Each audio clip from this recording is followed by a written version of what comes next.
All right, what's up, everybody? We are live. Before we get started, I was thinking earlier about how New Agers, paranormal researchers, they don't read. Well, it got me thinking about. Do you guys remember Ethan Kaiser? He was that guy who last year. It was like last summer or something like that. He was the guy going around TikTok talking about how he's exposing witches, and he invites all these witches to like curse him and things like that, and and he was going to claim to prove witchcraft real or not, right? And he made all these videos claiming that, oh, I had a witch curse me, I sent her my hair, blah blah blah. And then he had that video where he was like, oh well, someone told me I had to go down to the Caribbean in order to find out about witches for real. So he, had a video of him supposedly going down to the Caribbean and getting cursed or whatever. But then I had a video where I had responded to his. I think it was the one about he sent the witch his hair or something like that, and that his whole premise was in bad faith, right? And I pointed out that he has no desire to actually disprove or prove magic, that he was just doing it for the clout, being that he was trying to get like his comedy career off the ground or something along those lines. And I had asked him in the video, because he made the claim that he had that he did a ritual to summon the devil, and that he was going to prove whether or not you can sell your soul, right? And so, of course, most people just took him at his word. They believed him or they didn't, right? Well, I don't just take people at their word, especially when it comes to spiritual or occult or esoteric or anything like that, sort of a claim. So I had asked him, I said, okay, you tried to summon the devil to sell your soul, fine. This isn't a Marvel movie. You can't just summon the devil, right? There's a protocol, there's a methodology, there's a ritual that you have to do. So what ritual did you use, right? Let's talk about the ritual that you used to summon the devil to sell your soul, right? What grimoire did you read in order to summon the devil? And his response was, as you know, it is difficult to find legitimate occult books, but the book that I used was the Grand Grimoire. Okay. Well, it's not hard to find legitimate occult books. You just don't know what you're looking for. You Google magic books. Well, then you're going to get exactly what you're looking for. It's going to show you all kinds of Magic the Gathering and Dungeons and Dragons and all that other nonsense, right? If you have the proper keywords and know what you're looking for, it's not hard to find at all. But he said he used the Grand Grimoire. Okay. So I said, all right, the Grand Grimoire, also known as the Red Dragon, le véritable dragon rouge. Okay, so you're claiming to have used this grimoire. Fine. That means that you bought a baby goat, as the grimoire states. You sacrificed that baby goat, as the grimoire states. You skinned that baby goat, as the grimoire states. And you made vellum, which is paper, parchment made out of animal skin. So you skinned the baby goat, and you made the parchment as the grimoire requires, and then on that parchment, on the vellum, you wrote your petition.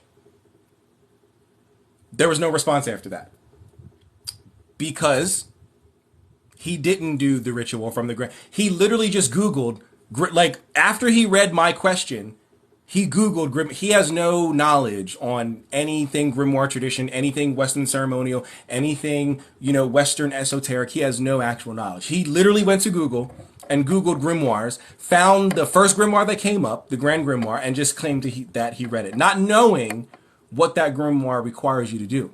And also, he claims that he used the Grand Grimoire to summon the devil. If you read the Grand Grimoire, it doesn't summon the devil. It summons this guy, Lucifuge Rofacal. Hence, the Red Dragon says right here, that's who it summons. It summons Lucifuge Rofacal, not the devil. So, where are you getting this information from, bro?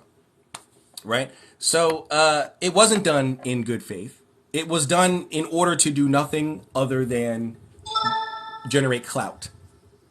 That was his whole purpose, right? To sort of gain clout. He thought he found a community that wouldn't fight back, that like wouldn't hit back. But sorry, wrong community. I think you're looking for the New Agers. I think you're looking for the paranormal researchers. I think you're looking for the occult conspiracy theorists. They're down the hall, right? But the occultists, we can back up the things that we say. We have foundation. So if you're going to make an occult claim, you should have foundation. And he had no idea that I not only know about the Red Dragon, but I own the Red Dragon. And yeah, he didn't respond after that. So very interesting that he tried to make up some nonsense without even reading. Like, it would be one thing if you would have read the text, right? Then you would have moved on to finding a lesser demanding grimoire. But, you know, what do we expect from people who are just clout chasing, right? So let's see what's going on here. I'm a true occultist with real ability. What high magic can you perform? So high magic, you mean like theurgy, right? You don't mean like low Goetic, chthonic type magic. You mean theurgy. Basically, that's pretty much the bulk of my practice. I work with the planetary angels. I work with the Olympic spirits. I work with the Shem angels, the 72 angels of the Shem Hempharash. I work with the fixed stars. I work with the Disiacal spirits. And so all of that would be high magic.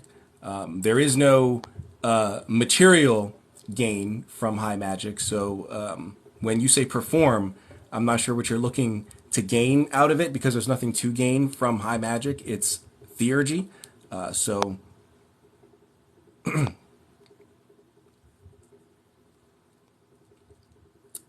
yep, 93. 93. Is this like a Crowley Thelema reference? I'm not into Crowley or Thelema. No offense to any Thelemites or Crowleyites or people who follow Crowleyanity or whatever you want to call it. I'm not into it. I recognize the contributions that Crowley made to the occult. That's fine. That's great. Thank you for making the Goetia popular, I guess. But I no thank you on Crowley. So if that 93 represents some sort of a Crowley thing. Thoughts on the Guardian Alliance? What the heck is the Guardian Alliance? Like, is that some new age galactic federation, reptilian brotherhood of friendship nonsense? Because no, there is no Guardian Alliance. Yes. Yes, what?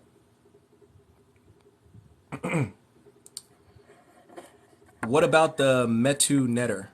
What is that? I'm not familiar with the Metu Netter Amaraxa, excuse me. I'm not familiar with the Metu Netter. I'm also a witch occultist. What led you to your path? I found this path when I was 13. I was at a bookstore. My parents were at a travel agent back when you couldn't just go. This was 20 years ago. Back when you couldn't just go on Travelocity.com to book your vacation. You had to go to a travel agent. And we went to the mall to book our family vacation, but I didn't want to sit there and watch them pick another foreign place that we've probably already been to. So I wanted to go do my own thing. So I just walked around the mall while they did all that. And I went to the bookstore, Walden Books, and just looking around, looking for nothing in particular. Mind you, I was Baptist Christian at this point. I was raised Baptist Christian. And I was just, walking around the bookstore. I saw, fantasy, romance, language, world religions, dictionaries. And I was like, oh, okay, cool. And then I saw this section called New Age. Now, this, of course, this is obviously the bookstore was designed, the layout was designed by someone who has no knowledge of anything occult.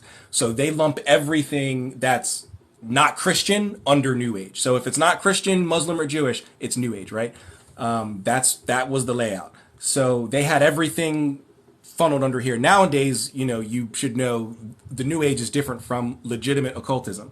But they had the occult stuff and the New Age under one section, which they called New Age. So I saw this New Age section, never heard of it before. I was like, what the heck is New Age? So I'm looking, I see tarot cards and oracle cards and angel cards and the pendulums and the birds in the trees and the unicorns and all the fluffy bunny, we're all friends and there's no evil in the world type bullshit. All that was at the top. and then in the middle section it was like it got worse, right? It goes to the Wicca and the witches and the stones and the crystals and the scrying mirrors. Then under that it go the Satanist stuff, the evil stuff, and then under that it goes to the grimoire tradition and all that other stuff. So they tried to progress it from good to evil, although that's not true because they have no idea what they're doing. But that was the layout. So I saw that and I'm like, this shit is evil. I'm out of here. So I turned to walk away. But as I was turning to walk away, this one book was like not pushed all the way in, and it like kind of caught my eye. It was To Ride a Silver Broomstick by Silver Ravenwolf, who I do not recommend anymore these days. Now that I'm 20 years in and I know some shit. But when you don't know anything and you're 13, you think Silver Ravenwolf is a godsend, right? But it's not. But at that point, I was like, this is the greatest thing I ever read. And it kind of opened my eyes to what witchcraft was from witches, right? If you want to know about, Japanese culture, why the fuck are you talking to Mexicans? How about you go ask a Japanese person? Well, if you want to know about witches, why are you talking to your pastor? Why are you talking to anybody in your church about witches? Go talk to the witches, right? That makes logical sense. Not to the Christians, but to anybody else in the world. If you want to know about some other thing, go talk to the people who do or practice or are from those other things. Logic, right? No logic in Christianity. I get it. But it was essentially unteaching me all the things that I had learned about witchcraft from Christianity. And so I decided to study that a little longer. So I would go to school and I would go to the library and I would just look up as much information as I can about witchcraft. And then about a year later, when I was 14, I met this girl in my French class who was reading a book by Silver Ravenwolf. She was reading Teen Witch. And so I asked her, I was like, holy crap, I saw that author last year. Are you a witch? And she was like, well, I'm learning. And I was like, oh, okay. And then we kind of, became friends or whatever. I don't know if we were friends, but we would meet up to talk about occultism. And then after a few months of doing that, she revealed to me that the person who was teaching her was her aunt. And her aunt happened to be one of the high priestesses of, when I lived in that area, at that time, a local coven. And I was like, wait, what? Like, real witches? Like, really? She was like, yeah. And so she invited me over her house one weekend when her aunt was coming over for like dinner or something like that. And I met the aunt and we talked, and then a couple weeks later, I was brought to the coven grounds for my dedication ritual. And then from there, all the way up until I was about 17 and a half before I left for college, they trained me. So that's how I fell into witchcraft and occultism. Are you familiar with Samuel Aon Weor? Yes, I am. I have a few books by Samael. I'm not too much. I'm not that big of a fan of his writings, but I am familiar with him. Thoughts on the Metatronic system they've put into the world. What is a Metatronic system? Like dealing with the super celestial Metatron? I'm not familiar with a Metatronic system. What do you mean by that? High magic allows you to manifest upon every plane. No, I'm going to need you to stop using these Naruto and Dungeons and Dragons type definitions and actually look into the history of occultism and where theurgy comes from, which is high magic, and what its purpose was from antiquity up through today. We can't just pick and choose what words mean. There has to be a general consensus on definitions, and that's not a general consensus. That's some modern day chaosific definition that some guy who is into Skyrim wants to think high magic is, but that's not what high magic is. And there is no manifesting upon every plane. There is only one plane where anything that manifests is tangible, and that's the 3D. That's our plane, the earthen plane. So yeah, this convoluted, of mixing of comic books and video games into reality is ridiculous. We need to go with legitimate definitions and not made up. So are you doing the great work? Of course. The great work begins with the knowledge and conversation with your holy guardian angel, the alchemic marriage, the true alchemic marriage, which I had way back when I was going through my shamanic initiations. So yes, I have begun. I began the great work 13 years ago. So when I went through my shamanic initiations. So, do you like divinatory art meditation to acquire sigils? So do I like divinatory art or meditate? What does that mean? I don't know what divinatory art is. Like art that you made from divination, like you scribed and then you saw something and then you painted it and then you showed me the painting. So you're asking me, do I like that painting? Maybe. I've never seen any art that anybody did from divination, so I can't say if I like it. Unless you use the wrong word and you meant something else. I'm just going off of verbatim. Do you like divinatory art slash meditation to acquire sigils? That doesn't make any grammatical sense to me, so I'm assuming you're asking, do I like art that was derived from divination?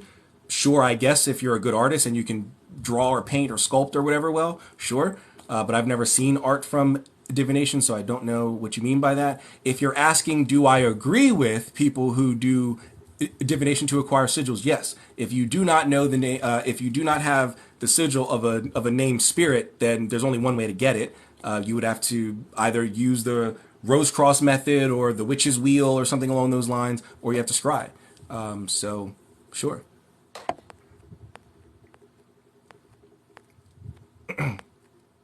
It's part of the Kemetic tree of life. I'm not familiar with the Kemetic tree of life. I know the Kabbalistic tree of life, but I'm not familiar with the Kemetic tree of life. Ever do Kuji? I don't. No, I've never done Kuji. Are you familiar with Gabe Itch? No, I do not know who Gabe Itch is. Is he somebody? I'm assuming Gabe's a male. Is he somebody I should be looking into? Gabe Itch? Not familiar with that. Good morning from Los Angeles. Blessings to you. What's up, LA? What's going on? What's up? I would love to live in Holmby Hills. If you know anybody that is offering, because I can't afford to buy anything out there, but if they're offering a rental place in Holmby Hills, I would love to live in Holmby Hills. So let me know. LA, let me know.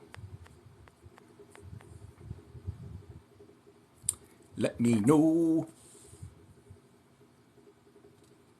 Did you know English is a spell? Yeah, that's false etymology.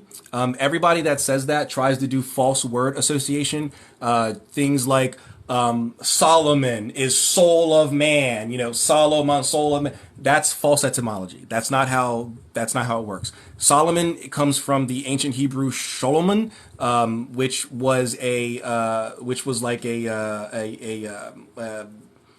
another term for like leader or king or elder or something along those lines. It has nothing to do with the Latin word for the sun, which is soul, S-O-L.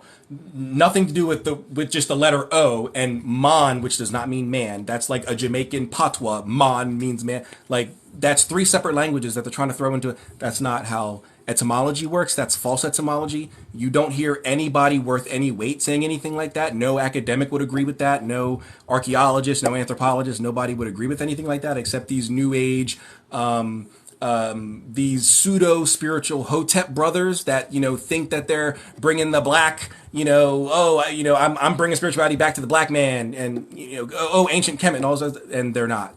They're just black racists. So. No, that's false etymology. False etymology. What are your thoughts on the show Twin Peaks? I've never seen Twin Peaks. I've never watched Twin Peaks. Jesus loves you. Repent. Repent of what? Repent of what exactly? What should I repent of? They used to be witches, some of them. Who used to be witches? Who used to be witches? All religions have been hijacked a very long time ago. I wouldn't say all religions. That's ignorant of knowledge of actual all religions. The majors, sure, the major religions, the ones that everyone knows about, Christianity, Islam, Judaism, Hinduism, sure, those may have been, but some little side of the road cult down in the woods of Louisiana, like no one is co-opting that. Like no one cares what some snake Christians believe in the snake charming, and who cares what 2,000 people are doing? No one cares. Now, if you're religion has 10 million people, then that might get co-opted. But your little rinky-dink, Appalachian Mountain Church, no one's infiltrating that. No one cares. So it's manifesting. You don't need anything extra. You don't need anything extra. Anything. I don't think. So manifesting is watered down occultism. It's spell casting, just watered down, right? What they try to tell you that you can do is you can just open your heart space and just step into your power and just say, I reclaim my power, and boom, life is just great. It just shings, the heavens open up and you get all the job offers and all the hot women or men or whatever you're into come to. Bullshit. Occultism requires much more than just setting good intentions. It requires much more than just meditating. It requires much more than having a vision board and, oh, I want a Ferrari, so I'm gonna post a picture of a Ferrari on my vision board, and somehow in 5 years I have a Ferrari. Maybe if you want a Ferrari, how about you plot out really how you're going to start a business? What do I need to start a business? Well, I want to flip houses. Okay, the average house in my area is $300,000, so I'm going to need. That's how you plot out to getting a Ferrari, not posting it on your fucking vision board. That's not going to do anything. It's not going to do anything. Or else every single person with vision boards, we should all be rich by now. We should all have jets and Ferraris and mansions, but we don't. The world should be in a much better place if vision boards were a real thing. You don't think that people aren't putting world peace on their vision boards? They're not trying to get rid of slavery. They're not trying to get rid of human trafficking and poverty and famine and disease and corruption? Or are you saying that every single new ager with a vision board is selfish and materialistic because all they're asking for is things for themselves, a bigger house, a faster car, a better job? No? So they're asking for things for the world? Then why isn't the world in a better place? Why is Putin doing what he's doing? Why is the Ukraine stealing all the money that we're giving to them for aid? They're not using it for aid. They're using it to stuff their own coffers of their own Senate. Why is what's going on in certain countries in Africa happening? All the tribal infighting. Why is what's going on in the Middle East happening? Why is what's going on in China with them locking up Christians and Muslims and putting them into detention? Why is that happening? Your vision boards aren't working. Why aren't they working? Because it's nothing but a board with pictures on it. There's nothing spiritual to it. There's nothing spiritual to opening your heart and just existing in your love. That's great that makes you a nice person. Wonderful. That does nothing for your soul. That does nothing to elevate you in a cosmological or theological standpoint. It makes you a good person. Great. Wonderful. There's millions of you. Wonderful. Now what? I'm a good person. Okay, what's next? There's more to do. What do I do now? Sound bowl healing? I take my spoon and move it around the bowls. Okay, I did that. Now what? Chakras? Okay, I did that. Now what?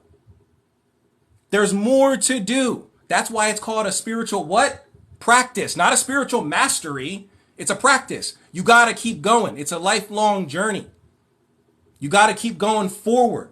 The only direction. Can't be scared to fail. Searching for perfection. I got to keep it freshin', even when we're sexing. Don't be mad at him when it's on to the next one. That's what Jay-Z told us. You got to keep it moving forward. This is what you new agers are doing. You're doing this. You're spinning around in circles, thinking that you're being spiritual. You're not learning anything. This is what you're doing. This is your spiritual practice. Moving in circles. You know what that's called? Mental masturbation. It sounds good. Your sound bowls sound good. Your vision boards, they sound good. Stepping into your heart space and reclaiming your power. It sounds good. When I'm watching Naruto, it sounds good. It's not spiritual. Doesn't make you spiritual. I'm sorry. It doesn't. It doesn't. Meditating is great. Reduces anxiety, reduces stress, promotes focus and well-being. Great. None of that elevates your soul. None of that gets you any closer to whatever you believe God is. None of that gets you any closer to that. None of that gets you any closer to your ancestors. None of that gets you any closer to your spirit guides or your angels or anything like that. Those practices are ancillary. They're not primary, they're not secondary, they're tertiary and beyond.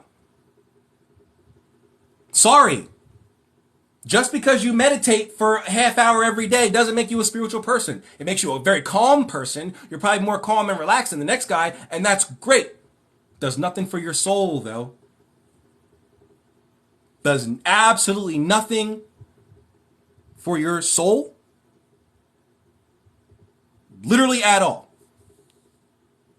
But this is what the mainstream of spirituality wants you to believe, that all you have to do, if you want to talk to Michael the Archangel, is say, Michael, I stand in my power and I want to talk to you. I'm ready to receive a message. And Michael's just supposed to just go, shing, here I am. And he's with his flaming sword and he descends from the heavens to channel a message through you. What the fuck? According to whom? To Dolores Cannon? Who the fuck is Dolores Cannon? Who the fuck is that? No one cares about Dolores Cannon. She's got no foundation. She pulled it out of her asshole.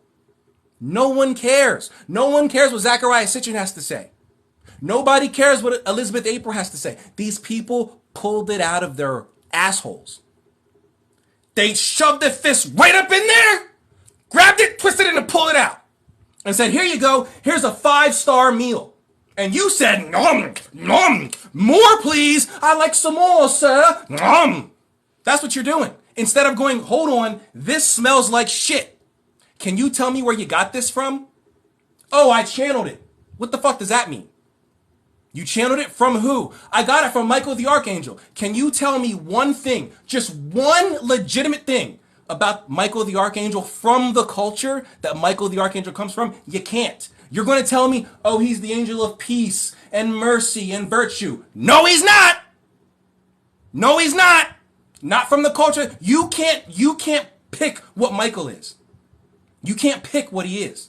You can't just say, oh, I channeled him and Michael told me that he's the super Kamehameha arch dragon lord of the 5 realms. Based on what? Why would you believe that? Even if you didn't channel anything, first of all, you're not channeling anything. It's ego. You're mentally masturbating and you're telling yourself that you're channeling so you can scam people and get money out of them. You're not channeling anything. But let's say that you were channeling something. Why the fuck would Michael tell any of that to you? Who are you? And why would he tell it to you? Why would Michael be telling you this message to give to humanity? Who the fuck are you? Who? And I'm not trying to be an asshole. Who the fuck am I? I don't got no message for humanity. I got 12,000 followers. That's not humanity. I see people on this app with 2,000 followers talking about, I'm going to channel a message to humanity. What? Not even 10,000 people are going to see this live stream, bro. Humanity got 8 billion people. What are you talking about? No, I don't accept it. I don't accept it. Spirituality needs intellectualism injected into it. The New Age, they don't want you to think. They want you to spin around in circles. This is what the New Age wants from you. They don't want you to keep going forward. They don't want you to say, I would love for a New Ager to say, okay, after you're done with your little chakras, why don't you move on to learning divination, right? Why don't you learn about tarot? Why don't you learn about scrying and Owam? After that, why don't you move into learning about the different planetary realms? Learn about the solar sphere. Learn about the lunar sphere. Learn about the Jupiterian sphere. And learn about the beings that inhabit those spheres. Learn how to get in touch. Then after you're done with that, why don't you move on to like astral projection? And why don't you move on to lucid dreaming? And why don't you move on to shamanic journeying? And then once you're done that, why don't you move on to grimoire tradition? Why don't you move on to traditional witchcraft? Why don't you move on to chaos magic if that's what you're into? And after you're done that, why don't you move on to studying Eastern mysticism? Why don't you move on to Tao? There's more, guys. There's more to do. It's not just chakras, sound bowl healing, good intentions, meditation, crystals. I'm done. I'm spiritual. The angels talk through me. No, they don't. And who are you for the angels to talk to you through? If angels or if the Galactic Federation or if Michael or God or the universe or the Great Spirit or whatever has a message for humanity, they're going to go to the people who can reach humanity, like the Kardashians, like the D'Amelios, like that guy who does the black guy from Italy, but he's really African, and he just does Who doesn't say nothing. Kabi Lami or whatever his name is, him. That's who they would go to. Why? Because they've got hundreds of millions of followers. Their message is getting to humanity before my message is, before your message is. Why would an angel want to channel through? That doesn't make any sense. That makes zero sense. That's a bad marketing plan. That's bad. That's terrible. Any marketer in the world worth their weight is going to tell you that's retarded. Why are you going after people with no following to get your message out to the world? That doesn't make any sense. Makes zero sense. But I'm talking to New Agers, right? So why would I expect the New Agers to know any better? That's my bad for expecting someone who believes that crystal power is all you need. That's my bad for believing that they would know something more. That's my bad. But that's why I exist. That's why my content exists. So I can show you that once you're done with your heart space and you're taking back your power, there's more work to do. You're not spiritual. Okay? Just because you wear yoga pants and you go to the yoga studio next to the Chinese restaurant in a fucking shopping center doesn't make you spiritual. Sorry. You got a nice butt in those pants, but damn it doesn't make you spiritual.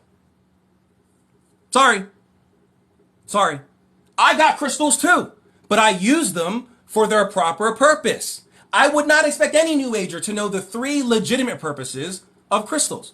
There's only 3. You can only use them for 3 purposes. Would not expect any New Ager to know any of those 3 things, or even how to even begin to discuss those 3 things. But that's my bad for assuming that the New Agers, that the paranormal researchers would know anything, right? That's my bad. These are the people who think that they're going into a haunted house. They think that they're going into the graveyard with their technology, with their technological. Is there anybody here with the? And then it goes, like, oh my God, did you hear that? It's a ghost. He said so. Bro, every single spirit box is literally a modified AM FM radio. It's a radio. Do you know what radios do? They take in signals from radios, and you're getting music, you're getting podcasts, you're getting talk radio, you're getting commercials. Yeah, so yes, you're going to hear voices. But why don't we ever get a conversation? There's never a, yes, I'm the spirit in this grave right here. See, the name says Tony or Anthony Moore or whatever died 1921. That's me. It's me. I'm here talking. Nope, we never get that. We always get, yes. And you believe it. Yo. Come on, bro. Meanwhile, in the history of ever, if somebody wanted to talk to the dead, they didn't walk around a graveyard with a radio. They practiced necromancy. Every single culture in the world has death rituals, has rituals for the dead. And under that current is an esoteric current known as necrosophy. This is in every single culture in the world. They all have something called necrosophy, or the wisdom of the dead, where they have, now, not to say that every culture might think that it's okay to do, but they have it, where there are people who are trained in whatever esoteric art is from that side of the world, where they are practiced and well-versed in necromancy. So if they want to get in touch with someone who has passed on, these are the people that you would go to, or these are the practices that you would have to learn in order to get in touch with someone who has passed on. No one in the history of ever is going to agree that all you need, if you want to talk to your dead grandma or your dead best friend or just a dead random person, all you need is a radio. Just turn on your radio, bruh. That's all you need, bruh. Come on. Necromancy. But what paranormal researcher knows about necromancy? Sure, you've heard of it on movies and TV shows and video games, but you don't know anything about the legitimate practice of necromancy. You don't gotta believe me. You've got The Witch's Guide to the Paranormal right here by J. Allen Cross. J. Allen Cross was both a witch and a paranormal researcher. In the introduction, in the second motherfucking paragraph of the introduction, he says, when I first got started in paranormal research, I assumed that everyone knew how to accurately and legitimately get in touch with. That's what you're doing, right? You're here to get in touch with spirits. Everyone knows what to do. No one knows shit. No one knows shit. That's in the second paragraph of the introduction of The Witch's Guide to the Paranormal. That's insane. That is insane. Instead, maybe if you're trying to get in touch with the dead, you should follow an established, traceable line of tradition that goes back centuries. Not because it's an appeal to tradition, not because it's an appeal to antiquity. I'm not saying that if something is new that it's bad, but if it's new, that must mean it's an improvement upon something that came before it. What came before it? You don't know, then how is it new? That either means you made it up, you pulled it from your ass, or you have legitimate occult knowledge that you use to fashion your own system. And if that's the case, you should be able to explain how and why that would work. No New Ager, no paranormal researcher can do that. You know who can? The people who trace their practices back hundreds, if not thousands of years. There's a continuous line of not just me, not just the guy behind me, and not the guy behind him, but behind him, and him, and him, and him, back thousands of years. Written work. This is what we do, and it worked, so we're going to keep doing it until it doesn't work.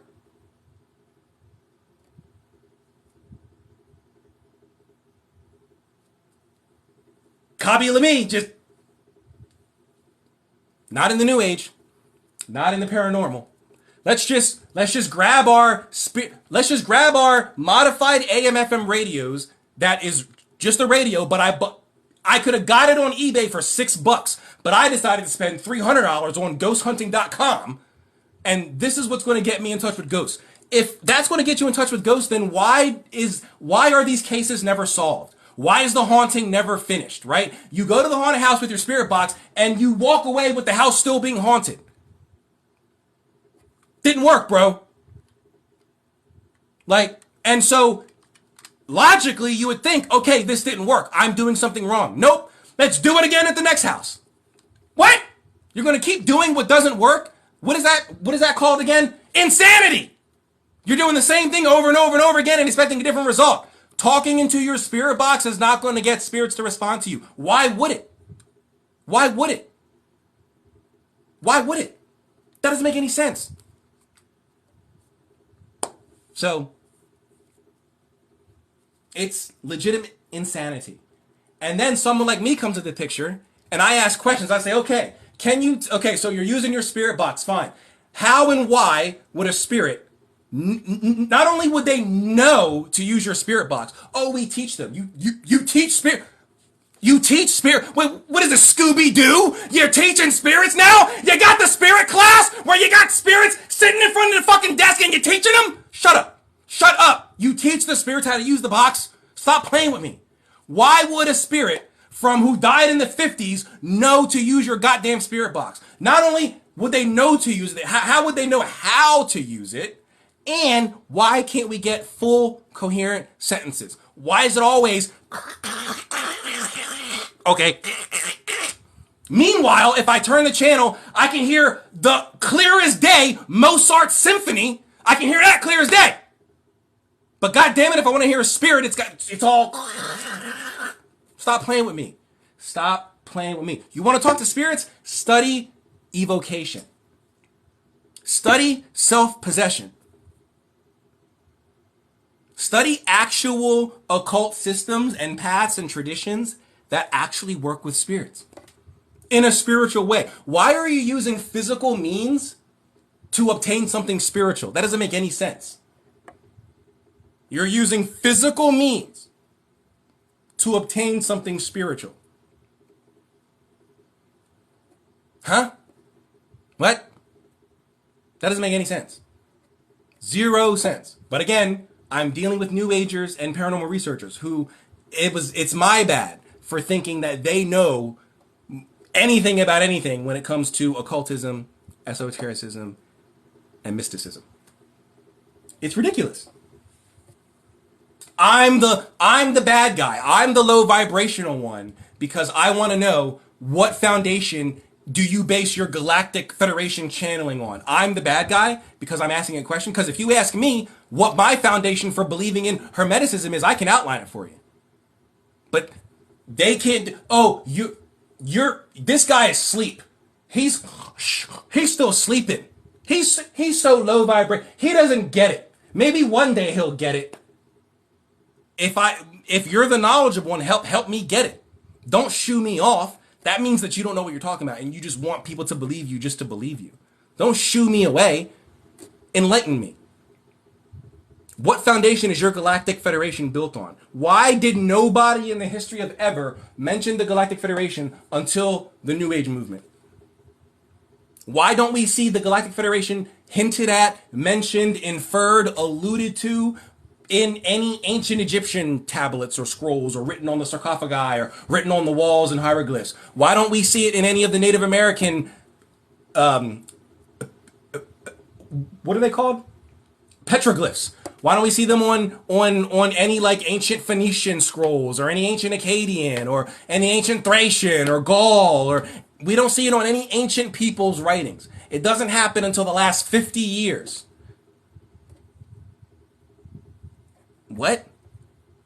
No one in the history of ever was spiritual enough to get in touch with the Galactic Federation. It had to be Zachariah Sitchin, Dolores Cannon. Had to be some old lady getting hypnotized. Not actual priests from ancient times who was actually doing real shit, really in the temple, really contacting the gods. No, not them. Not them at all. It was the old lady sitting in her bed getting hypnotized by an old man. That's who was spiritual enough to, like. Do you guys analyze the belief systems that you actually believe, or do you just believe it because it sounds nice? That's what I was talking about earlier about mental masturbation. It sounds nice. Sounds good.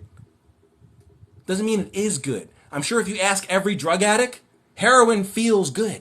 I'm sure it does. Doesn't actually mean it is good. But that's my bad for thinking that these people would know anything other than anything. Anything other than a little bit. Give me 1 second.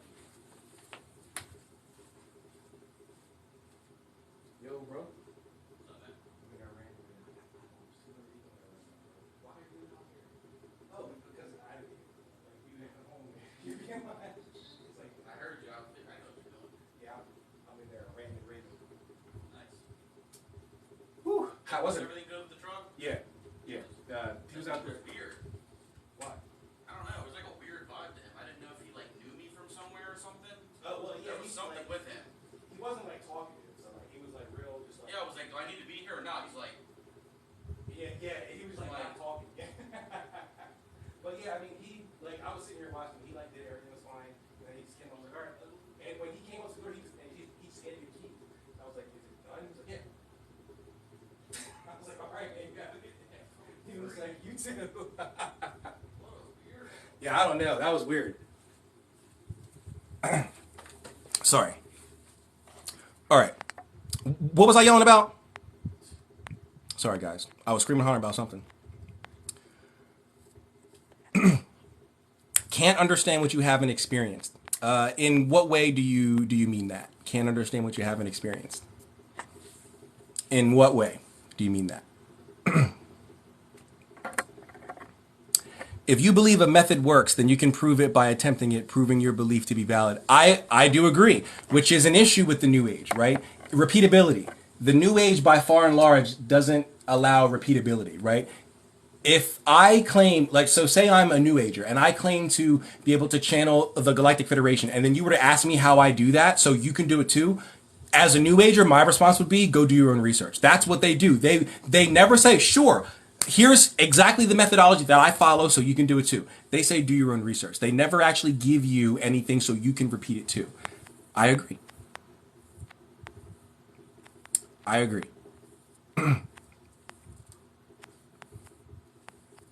His mom walked into his room and told him to calm down, son. I'm 33, don't live with my mother. My friend came in. If it has something to do with research and study, then New Age or Fluffy won't do. That's true. That's true. They won't do any research. They won't study anything. But, sorry, guys. More people came over. You know, I never Yo, Mystical, can you drop a book on crystals and their uses? A good book on crystals? Dirty and like just hang out for the rest of the night. Fucking dirt balls. I think Scott Cunningham has a book on crystals, I think. Yeah, it was huge. It's like the Encyclopedia of Stones, Minerals, and Crystals, something like that. That's pretty good. Yo, what's up, bro? Other than that, there's not many good books on crystals. There's books on crystals, of course, but like from an occult perspective, like valid occult perspective, I can only think of Scott Cunningham. Not all beliefs are valid. Amen. 100%. Not all beliefs are valid. I don't like it when people say, "Oh, all religions have some truth." No, no, they don't. You want me to believe that Scientology has some truth to it? Are you what are you smoking? Like you think that Children of God has some truth to it? They they agree with child marriage. Are you not familiar with children of like not you, but like when people say that, like, "Oh, all religions have truth." You don't know all religions then. I think when people say all, what they mean is the five majors, right? The five that everyone knows about, right? Buddhism, Hinduism, Christianity, Judaism. That's what they mean. They don't mean the little cults in Africa and the little, rainforest religion down in Brazil. They don't mean those. Even though they said all, that's not what they mean. Can anyone astral project or remote view? Yes, anyone can astral project. Remote viewing is F all that noise. Look into scrying. Remote viewing is a watered down version of scrying. Forget remote viewing. Forget, the what's it, the Monroe Institute and all that bull crap. Scrying. But yes, astral projection can be done by anybody. What do you think about positive thoughts only? That's ridiculous. Walk outside your. I mean, unless you literally live in maybe Monaco. Like I think Monaco will probably be the only utopia in the world because it's so small and only rich people live there.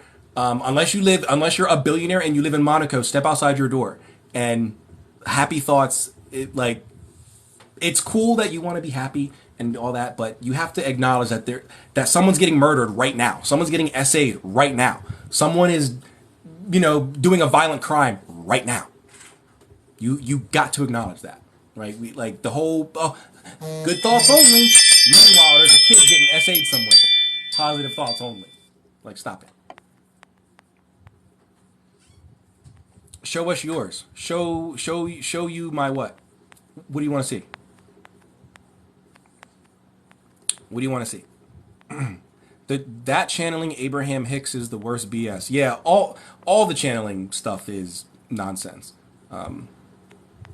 Even back in the day, like the oracles at Delphi or the Sibylline oracles or any of the prophets and things who would channel. There was always ritual.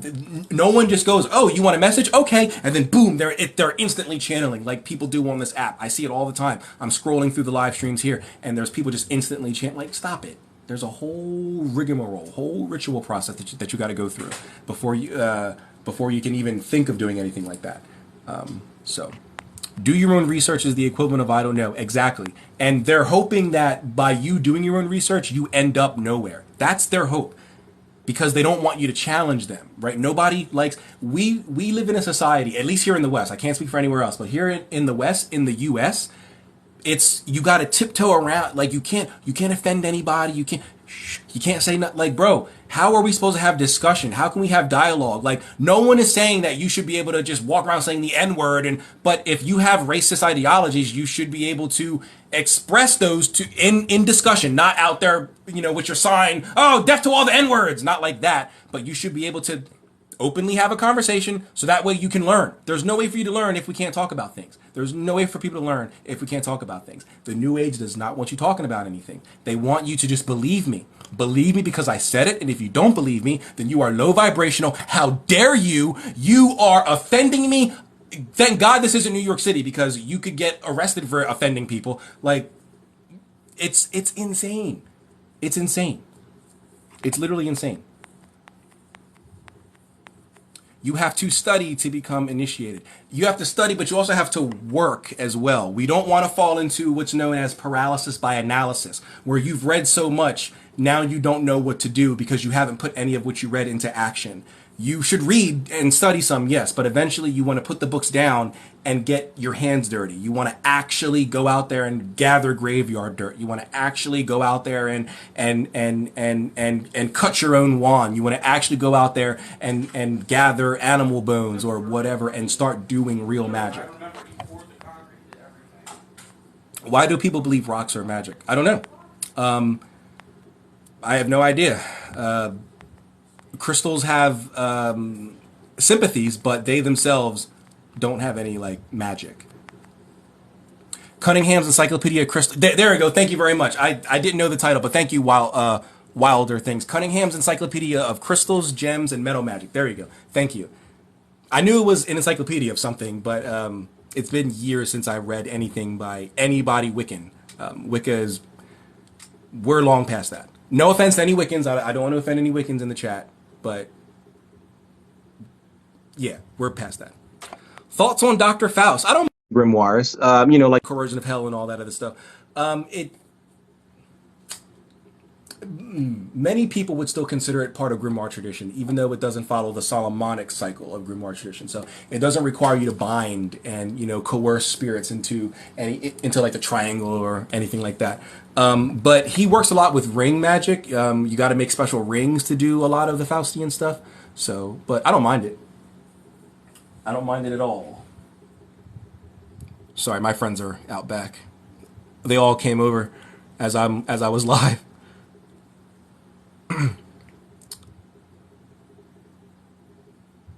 If I wanted to get started with just spiritual development and growth, where should I start? Well, that depends on what spiritual development and growth you want. There's so many different spiritual paths out there.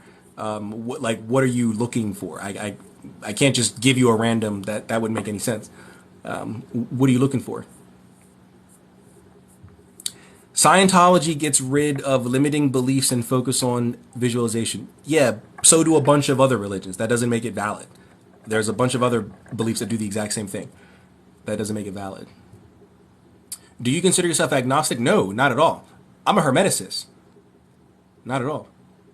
How do I get started with astral projection? I have a video on astral projection. Check it out. I have a video on astral projection. The third eye. Yes, third eye. What about it?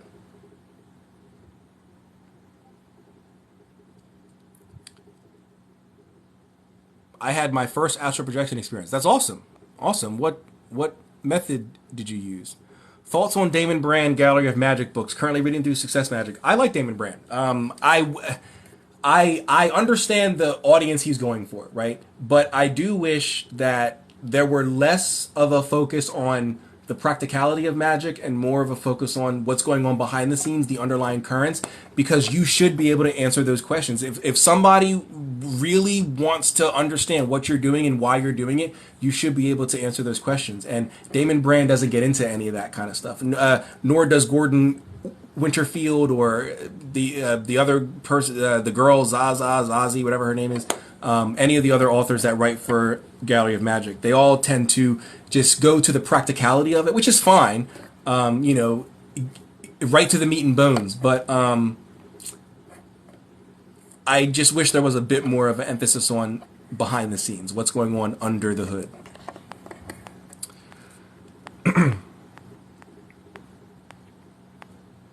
What about water goddess spirits? What do you like? Are they real? Yeah, sure. But what do you mean by water goddess spirits? The TikTok trend of reading is going to peak. Grifters got the cash grab. What do you mean by that? The TikTok trend of reading? Why does ancient Miguel Richard? I don't know. That doesn't make any sense. Why does ancient Miguel Richard? That doesn't make any sense. Yeah. My planets are in the underworld. It's hard to have a happy thought. What do you mean by your planets are in the underworld? Excuse me, your planets are in the underworld.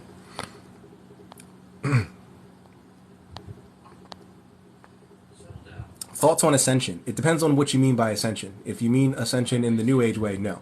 But if you mean ascension in the Hermetic way, or even or in any occult way, in the Kabbalistic way, whatever, yes, the ascending through the spheres to get back to God, or in Kabbalah, walking the tree and ascending through the Sephiras to get back to God, yes, I agree with that. But just be a good person and open your heart space and love and unicorns and rainbows and marshmallows, and that's ascension. No, I don't agree with any of that bullcrap. But legitimate occult ascension, where there's actual instruction for doing it, not just open your heart, but actual tangible instruction that I can actually do. Yes, I do agree with that.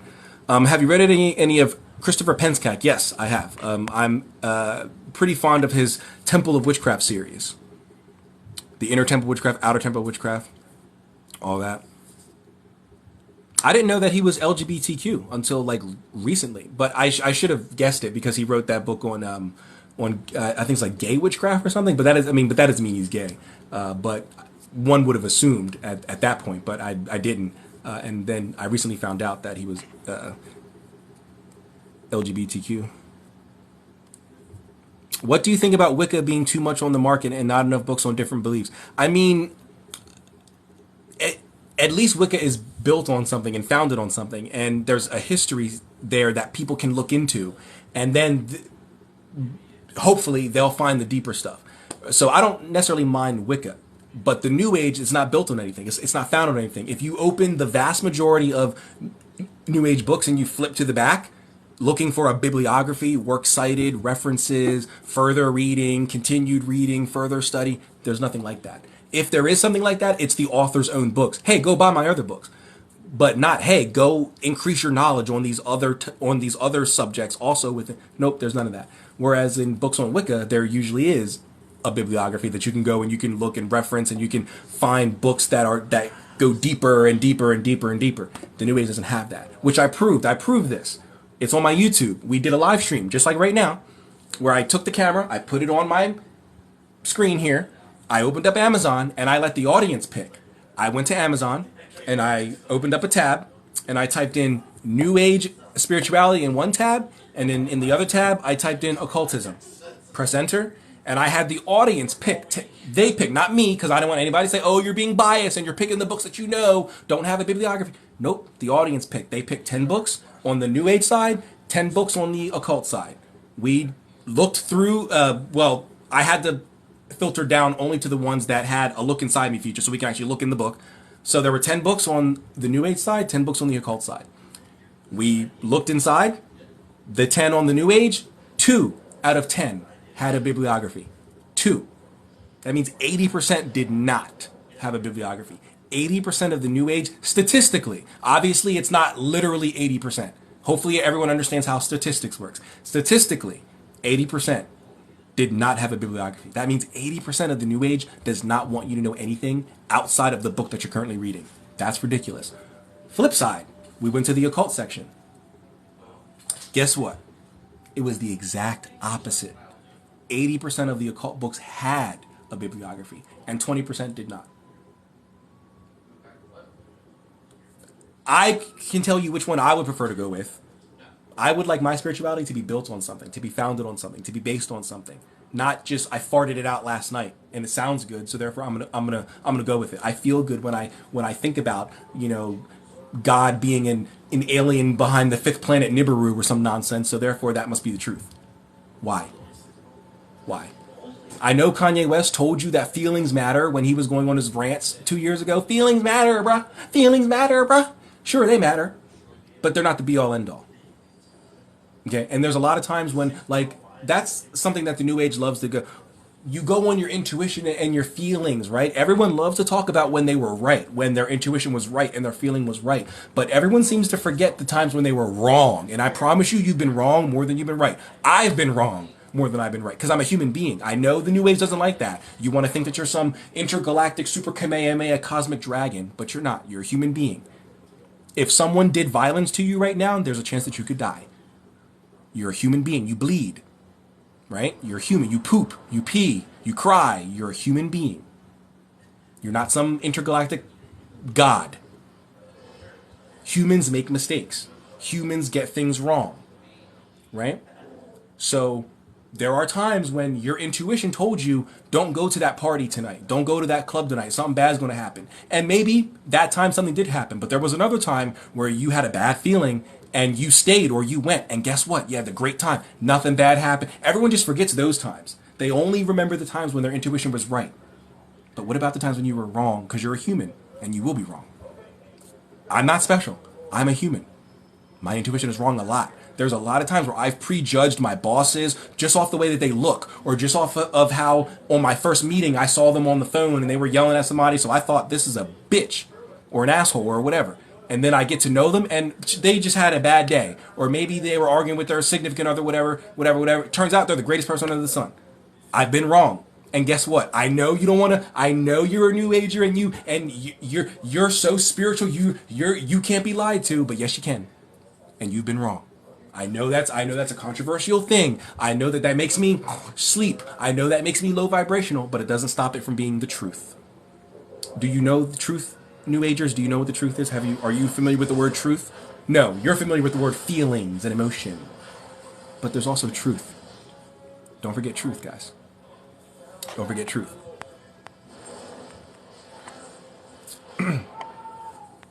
If magic isn't real, why does ancient literatures have it in their text? Oh, well, I do see what you're saying.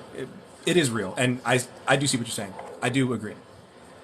I agree. At best, channeled material is dubious, even if you actually connect it to something. Yes, and it's so funny. Esoterica, Dr. Justin Sledge from Esoterica, who is an actual PhD scholar who studies magic. He has a channel on YouTube called Esoterica. What's today? Saturday? Either yesterday or Thursday, he released a new video on Thoth. Hermes, his Egyptian counterpart, Thoth, right? I'm a Hermeticist, so Thoth is the god that I worship.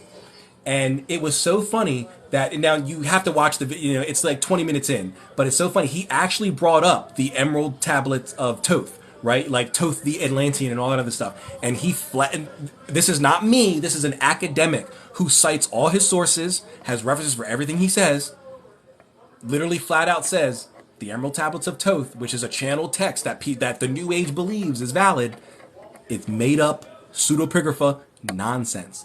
Bullcrap. Has no relation to Egyptian literature, has no relation to Egyptian theology, Egyptian cosmology, or even Hermetic, which is a mixture of Greek and Egyptian, which is why I'm so intellectual with my spirituality, because that's the Greek part, that's the Neoplatonicness of my practice, where everything has to intellectually make sense, and the New Age does not.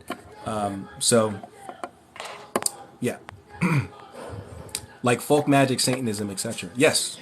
Thoughts on orbs and crop formation, specifically ascension ones. Orbs like in cameras? No. Orbs like if you take a picture and you see, that's dust. That's dust floating by. There's no orbs. Crop formation, I don't believe in crop circles. Most of the crop circles that have been found have been discovered to have been man-made. I can't say all the crops because I've not studied all the crop circles, but of the ones that I have found and studied, they've been determined to have been man-made. So, yeah, I'm not that big on crop circles.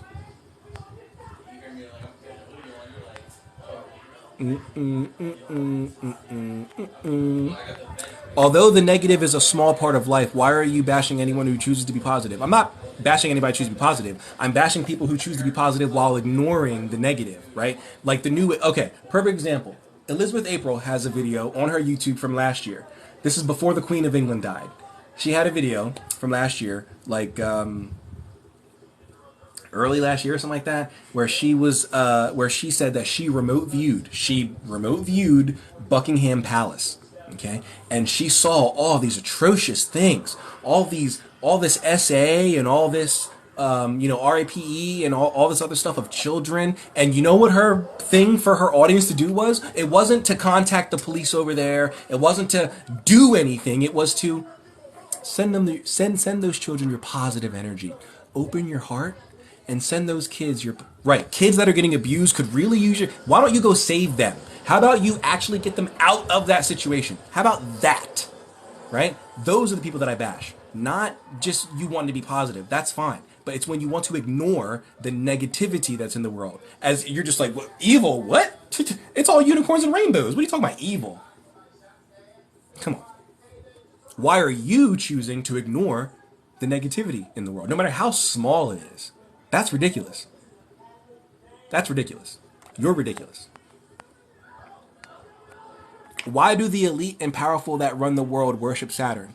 Do you have any evidence of this, or is this just conspiracy nonsense? I don't have any evidence of people today worshiping Saturn. Is there a book that they wrote that says that they worship Saturn, or is there a book from us, from occultists, that say that celebrities in the elite today worship Saturn? If so, I would like the author and the title, and we'll pull it up right now, because there is none. There is none. There is none. We do have, in history, there have been groups of elites that have worshipped Saturn, like the Dieste family, who still exists to this day, but their descendant is not an elite. Sarita Dieste is not elite at all. She's part of no governmental or any sort of official circle. She's just an author, right? But her family line goes back to the 14th century, and her great great great times, however many that is, grandfather Ercole Dieste was an elite. He was the ruler of Ferrara, which was a city-state in Italy, and it's been proven that he was a worshiper of Saturn, among Saturn, and you know his little inner circle and all that did that. That's outlined in Peter Mark Adams' The Game of Saturn. Do you see what I just did there? How I gave evidence of that? That's outlined in Peter Mark Adams' Game of Saturn. I didn't just say it. I gave you a source so you can go and look it up yourself. Peter Mark Adams, The Game of Saturn. Right. I'd like you to do that for me. You're saying that they are. I'd need a title and an author. So that way we can go and look it up. Like I just did for you. That's what I would like you to do for me. Right? Quid pro quo, right? Or do you just like your things to be one-sided? Because I don't. I like balance. Right? I like equality. Equity. What about you? You seem to like it like this. You seem to like having, imbalance.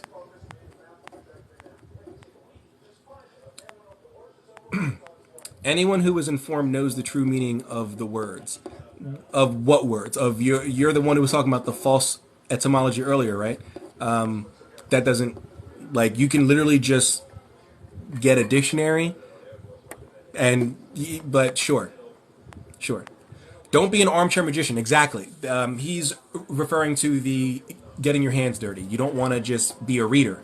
You want to actually get out there and set up an altar and get actual tools and items and things like that. Like I have here. You want to actually do things. So you know it all. Can you quote when I said or inferred or alluded to or implied that I know it all? Simply calling out people's incorrectness and nonsense does not equate to me knowing it all. Thank you. Where were you not here when I said I'm not anybody special? They're not. The aliens don't reach out to me. The angels don't reach out to me for no message. I'm not. So that clearly means I don't know it all. Don't get triggered because I disagree with you. You should be able to defend your beliefs. Instead of getting triggered, you should be able to defend it. You should be able to say, okay, I see what you're saying. Here's why I do what I do. Here's what's going on behind the scenes. And here's why I prefer it over any of these actual esoteric practices. If you can't do that, then you're getting triggered. And it seems that you can't do that.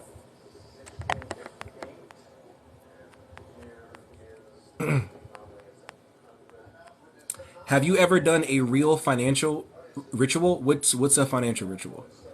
I've done rituals for money and finances, yes, but a financial ritual, I'm not sure what that is.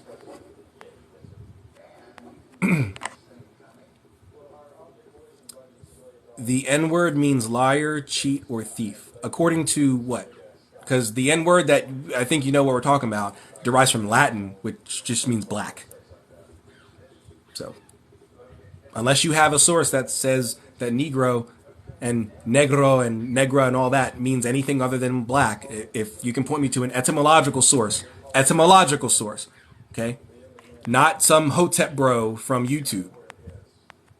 Okay, not the guys that stand on the boardwalk at the beach wearing their African robes screaming at interracial couples. That's not an academic source. Do angels communicate with you regularly? No. Why would they? Angels communicate with me when I reach out to them, when I evoke them. They're not just sending me a message. They're not just, oh, we got a message to get to humanity. Let's choose this guy. He's got 12,000 followers. Let's get him. No. What's the biggest thing created? I don't know. The universe?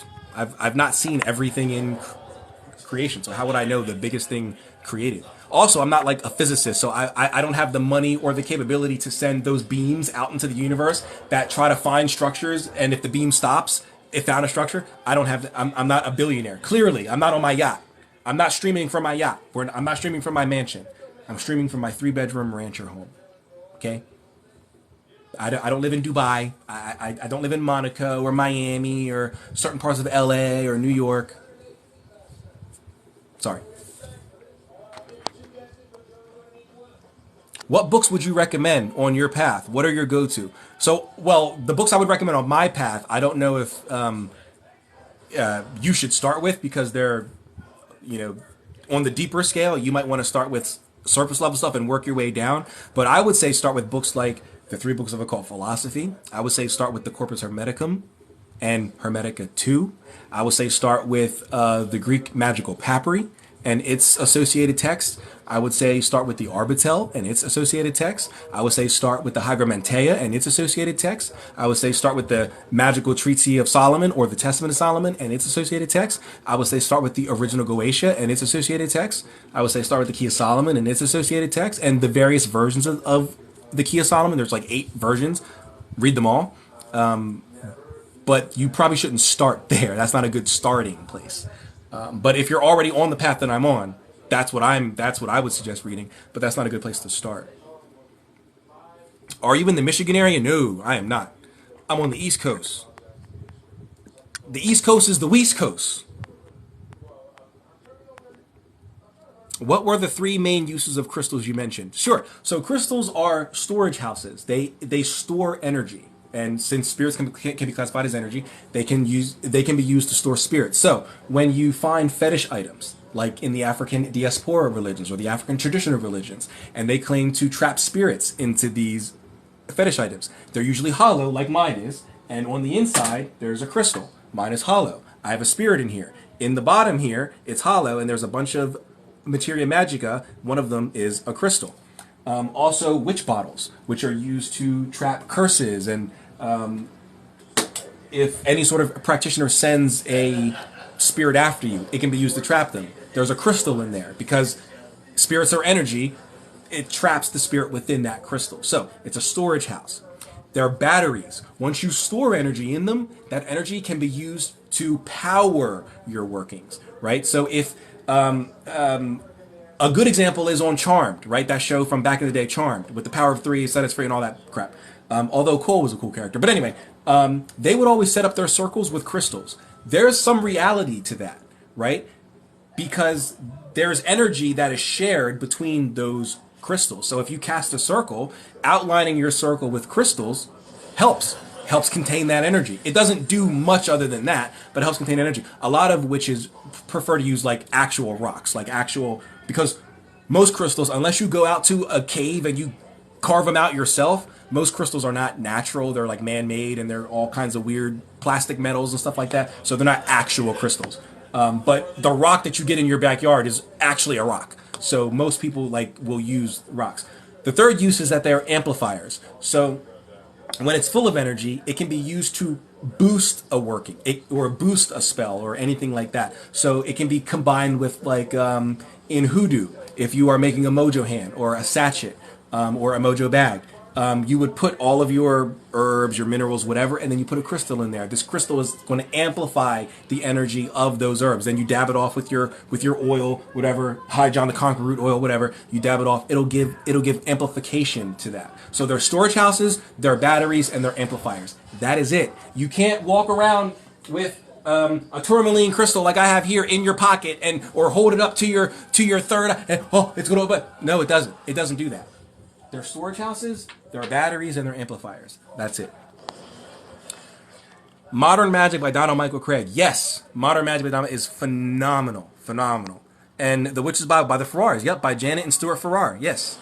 But Modern Magic by DMK is great. I had the pleasure, before he passed away, I had the pleasure of having a correspondence via email with him. This was when I was young, and I was like 18, 19, and I just left the coven, was fresh into college, and I was tired of witchcraft. I was tired of herbs and all the incense. I was done with it. I want to learn something else. And the coven that I was in refused to teach anything outside of witchcraft. So I finally got out of that coven, was in college, and I wanted to learn Grimtrad. And I had like no teacher or no person. So I had to rely, like most of you probably, had to rely on the internet, right? And that was not good. So I found Donald Michael Craig, and it wasn't Modern Magic, though. It was another book. The the truth about the evocation of spirits or something like that. It was this little booklet. It was like the truth about the evocation. It was like this little green booklet, and it had the actually Constantinos on the cover of his book Summoning Spirits. He has that triangle symbol with the smoke in it. That same symbol was on the cover of this book by DMK. And I was reading through it and I was like, I don't get any of this, but it was because I didn't have the proper training. So I reached out to him. I sent him an email, and surprisingly, he emailed me back. And I was like, bro, I'm not bro, but like, I'm trying to like learn how to summon spirits. I'm trying, and he was like, well, first of all, you're starting all wrong. Like you're trying to come into it at college, and you haven't even gotten out of first grade yet. Go back to first grade, learn how to count, learn at 1, 2, 3, and then once you learn how to count, learn how to add, learn how to take that 1, 2, 3, and then add more numbers to it. And then once you learn how to do that, learn about some history, right. He was telling me to go through and then so he told me to read his Modern Magic through chapter 9 once and actually work through it. Once I get to chapter 9, I should properly be able to conjure spirits. And I did exactly that. And I worked through chapter 9, and then I found Rufus Opus and his Modern Angelic Grimoire, worked through that, and I was able to contact spirits. So I highly recommend Modern Magic by Donald Michael Craig. That book changed my life. Changed my life.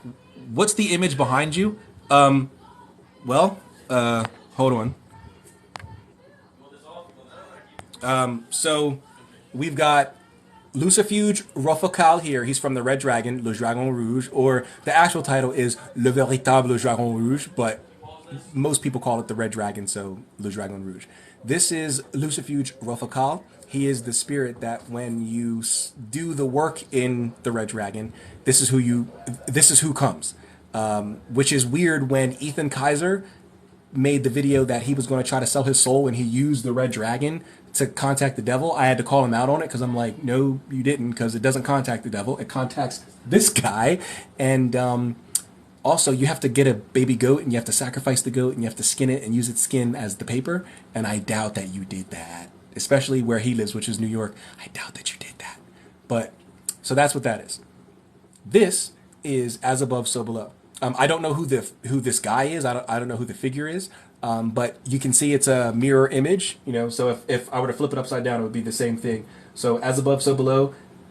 As you can see, macrocosm, microcosm, quote infernus, which is Latin. And then you can see the Ouroboros around here, the snake eating its tail. So that is eternity.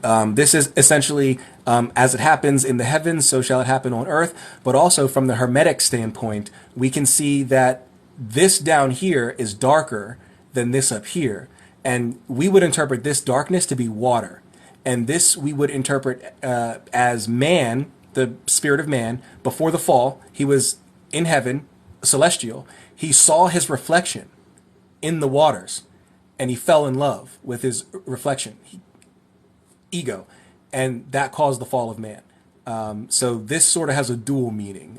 There's the alchemic meaning for As Above, So Below, and then there's the Hermetic meaning, which is what I just explained. And then over here we have the image of what I believe this is Eliphas Levi, and he is standing in a magic circle written out down here. I don't know if you can see the magic circle, but it's written out in chalk down here, and he's summoning a demon. That's the demon there.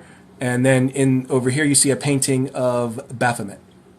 So yeah, that's what those images are.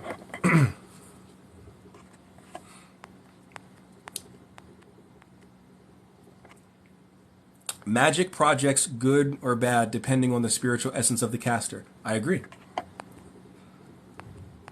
Sorry, I know it's a vague question. So many systems out there, I don't know what to go with. Well, I mean, I probably would not be the best because I'm going to be biased, and all the books for starting out on a spiritual path I'm going to give you are going to be on the path of Western esotericism. So that's why I'm asking, like, what are you? Because I don't want to just give you what I'm into, because that might not. You could pick it up and be like, this is absolute garbage can. I don't like this. So, like, I would. I mean, I have a lot. So, what I'm reading right now is The Secret History of Hermes Trismegistus. But unless you're into Hermeticism, I don't think you'd be interested in that. I'm also reading Void Working, but if you're interested in chaos magic, I don't think you'd be interested in that. I'm reading Mojo Working. I don't, but unless you're into hoodoo, I don't know if you'd be interested in that. I've got the 3 books of occult philosophy right here, but unless you're interested in Western ceremonialism, I don't know if you'd be interested in this. So the things that I would recommend, you may not be interested in. So that's why I'm asking, like, what are you looking to learn, and then I can go from there.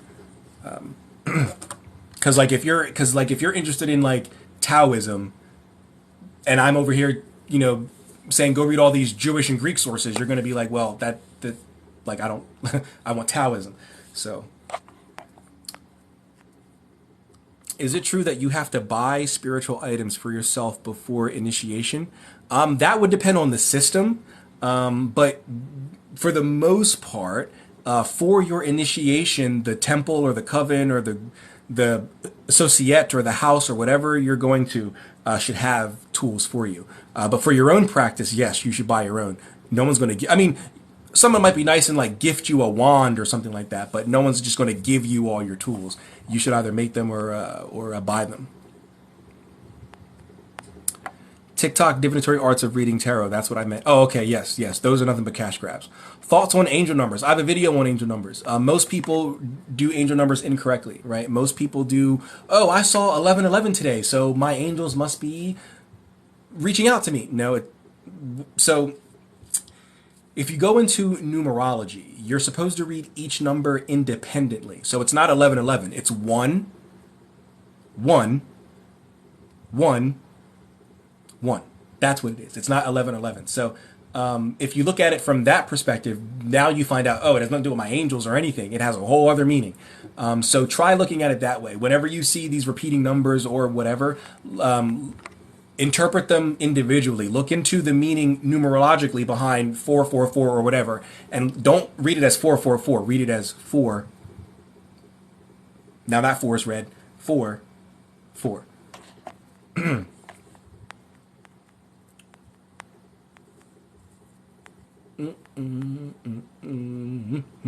I'd like to be prepared at the moment of death, develop my spiritual bodies and my spiritual faculties. So, I mean, yeah, I'm like everything I'm going to recommend is going to be Western esoteric. So, I mean, you might be interested in Kabbalah. You might be, and if you are, take a look at the Mystical Kabbalah by Dion Fortune is a good text. If you're interested in Kabbalah, maybe I should do the mirror thing. There we go. If you're interested in Kabbalah, this is a pretty good Kabbalistic text. If you're interested in Kabbalah, this is a pretty good Kabbalistic text. Between the Gates. Shamanic Kabbalah is a pretty good Kabbalah book if you're interested in Kabbalah. So,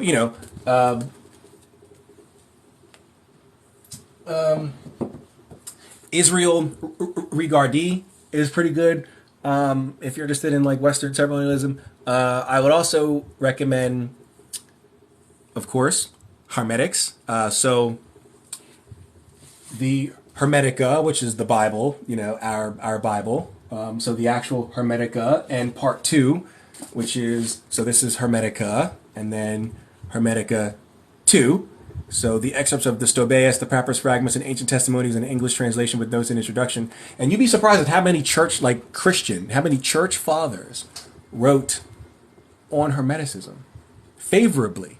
Not like, oh, I condemn this pagan heresy. Favorably wrote about Hermeticism. Church fathers, actual church fathers. Get this, Hermetica 2. So this and this also. Hermetic Magic by Stephen Flowers. Hold on, the books are starting to fall now. And Theurgy or the Hermetic Practice.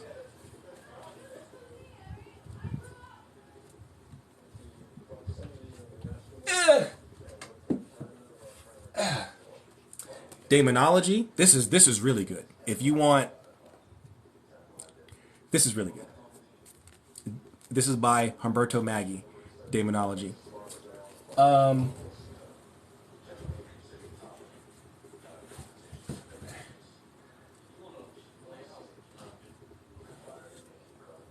Techniques of Greco-Egyptian Magic by Stephen Skinner. If you're interested in hermetics.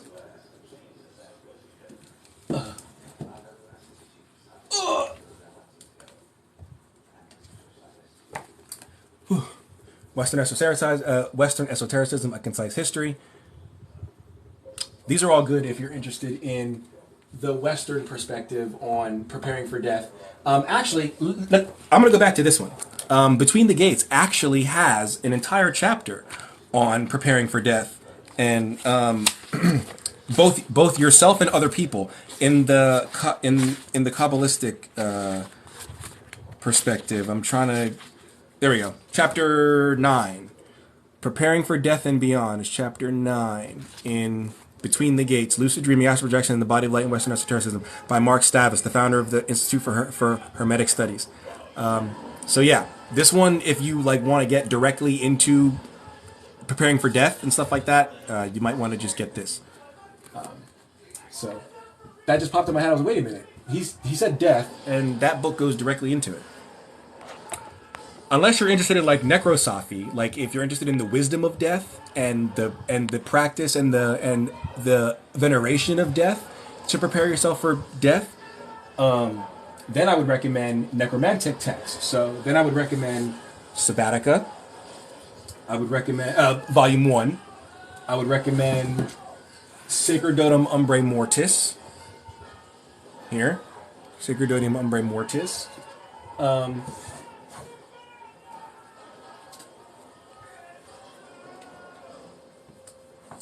Sabbatica Volume 6. I gotta go to my other bookshelf.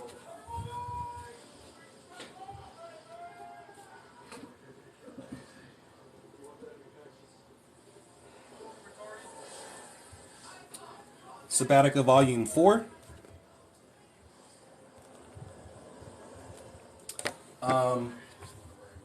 Back over here.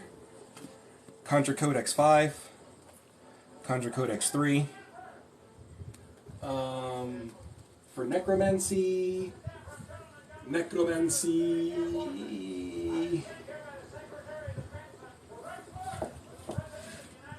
The Altar of Cain by Mark Allen Smith.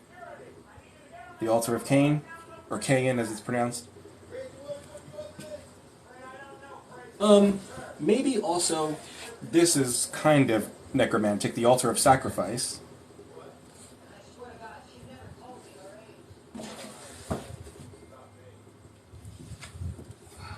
Crown Prince of the Sabbath.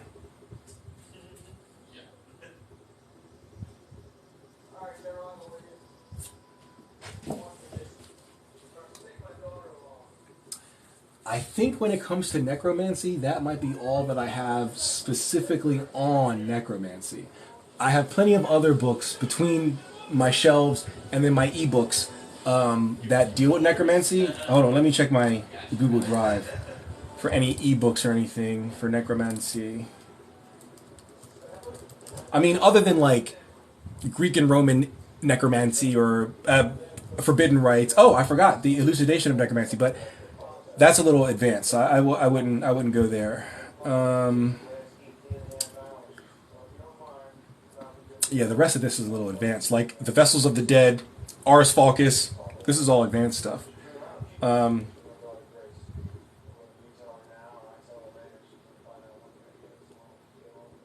have the Crossroads is good if you're into necromancy. The Ophitic Essence, I don't want to recommend that because that's a backdoor into Kimbanda, and I don't agree with backdoors into any ATRs or ADRs. So that should be a good enough list. All right, I'm Wiccan Christian. That's cool. How do you? Would you be able to explain a little more about the Wiccan Christianity, Noel Roby? How do you reconcile like the Trinity? How do you reconcile the Filioque? How do you reconcile the essence and energy distinction with your Wiccan beliefs? Is what would be my question. Wicca is ceremonial magic light. Well, I don't, I don't want to offend any Wiccans or anything like that. I just think that most people, when they come into the occult, Wicca is the first thing that they usually find, right? Because it's the most mainstream, and some people might stay there, and that's fine. But most of us end up going beyond, and I don't mean that in a negative way. But I just feel like Wicca, and maybe it's because it's so mainstream that I feel this way. I feel like Wicca is just. I'm sorry to say. I'm sorry. I don't want to upset any Wiccans, but I feel like Wicca is like level one. I'm sorry. I'm sorry.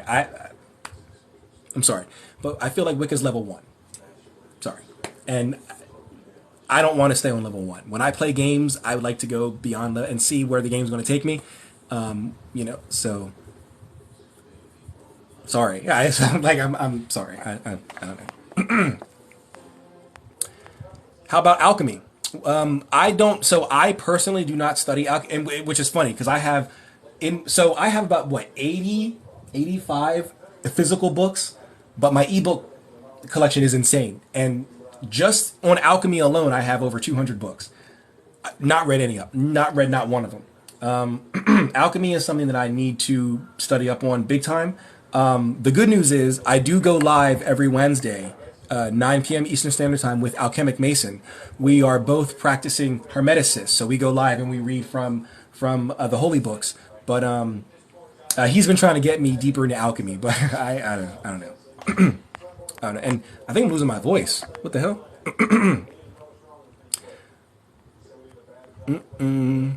I'm kind of confused on the point of it all anymore. Everyone believes something different. That is true. But how many of them can actually provide foundation for what they believe and why they believe it? Most people believe what they believe because mommy and daddy said so. And I did this all my life.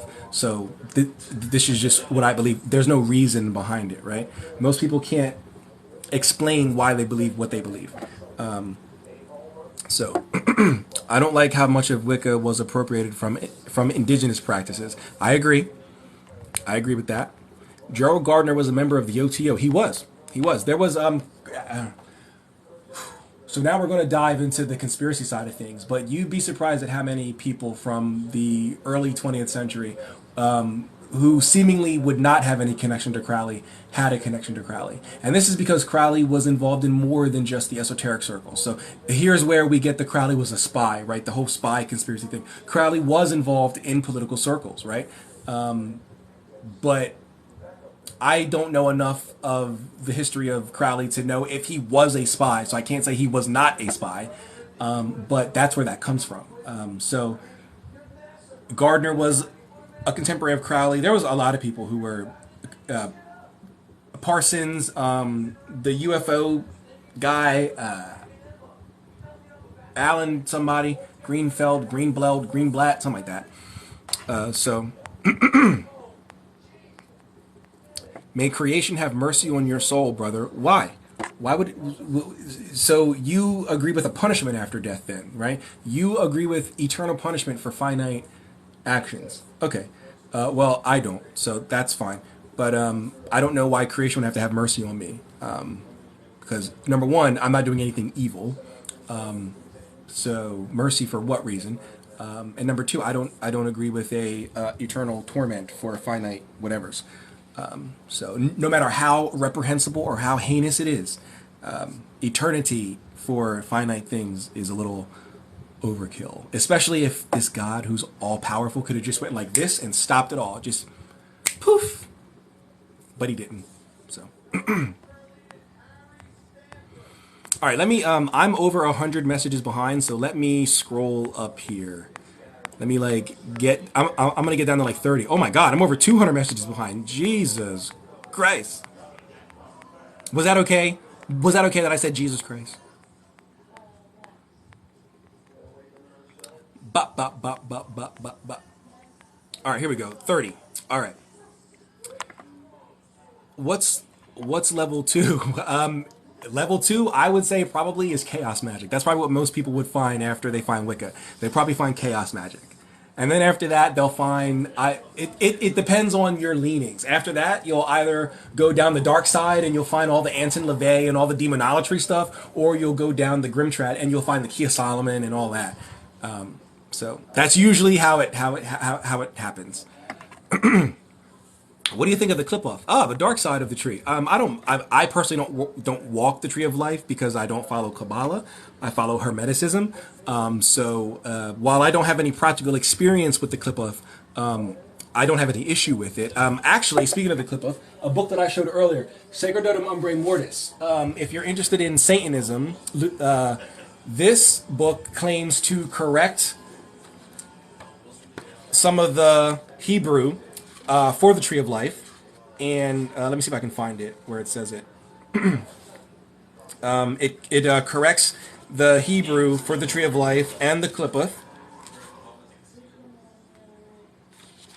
Let me see here. Well, it starts out with the Clipputh of Sether, but let me find where it actually says that. Oh, there it is right there. Corrections to the Clipputh. So it says, as this grimoire is based on scrupulous decryption of blah, blah, blah, blah, Hebrew passage, its best illuminators to blah, blah, blah. So they go into, this person speaks Hebrew, and so they go into the corrections, and I'll show you how they do it. Because they don't just correct it and expect you to believe them. They give you the Hebrew, so if you speak Hebrew, or if you have access to a Hebrew dictionary or a translator or whatever, you can do your own research. So, for example, Malkuth Layla. You see the Sephirah. They have the Hebrew up top there. Sorry, it's mirrored. See the Hebrew. Then you have the transliteration. Then you have the meaning. Then you have the interpretation. Right? So and then it goes down here and it gives the explanation for why the author decided to do what they did. So while I've not walked the Clipputh, I am familiar with it and its corrections.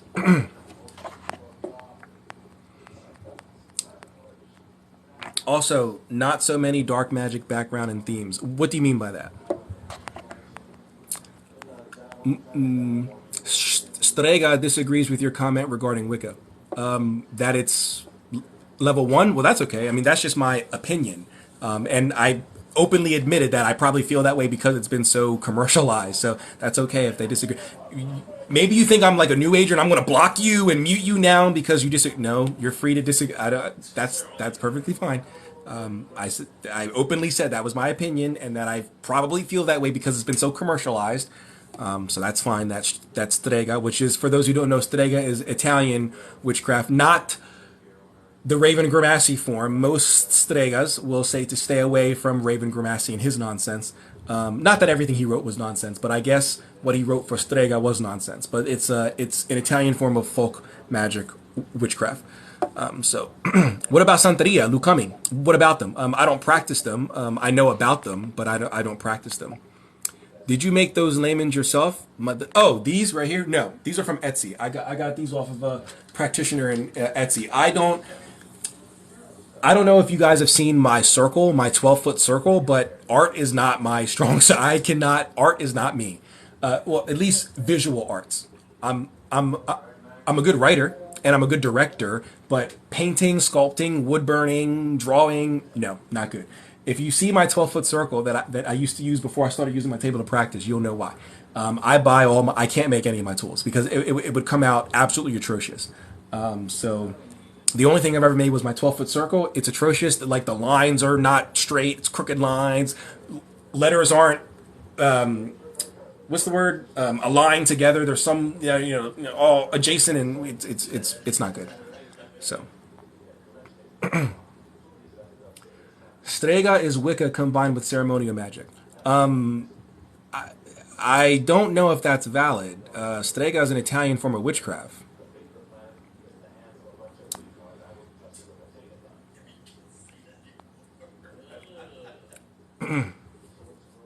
That's not true. I've been on both sides, and occult stuff is from the devil. Run from it. How's it from the devil? Especially when there's plenty of magic in the Bible. And I don't mean from pagans. I don't mean like, oh, sure, there's pagans in the Bible who do magic. No, maybe you should become familiar with a book called Anathema Maranatha, which that title itself is from the Bible, and it is magic. So Anathema Maranatha by Martin Duffy. What's the secondary title? Christianity and the Imprecatory Arts. Now imprecatory means dark magic, black magic, harmful, baneful, something that's supposed to hurt you, right? And it starts out with people in the Bible, and then it moves into God in the Bible cursing, and then it moves into modern day, like popes and bishops and people who are supposed to be, who profess to be Christian using magic. So this stuff is from the devil. Interesting. What would you say to Aaron? Aaron in the Old Testament from the Bible, his breastplate. Do you remember that? What's that breastplate supposed to do? It's supposed to protect protection, huh? Item. So it's an amulet. It's a device, right? Not just praying to God. Don't just pray to God for protection. Go get this breastplate, this amulet that you're supposed to wear, a magical amulet. Interesting. What about Aaron? He also had a rod. Do you know the purpose of that rod and what that was supposed to do? That was supposed to invoke curses. What about Abraham? What about Ezekiel and his visions?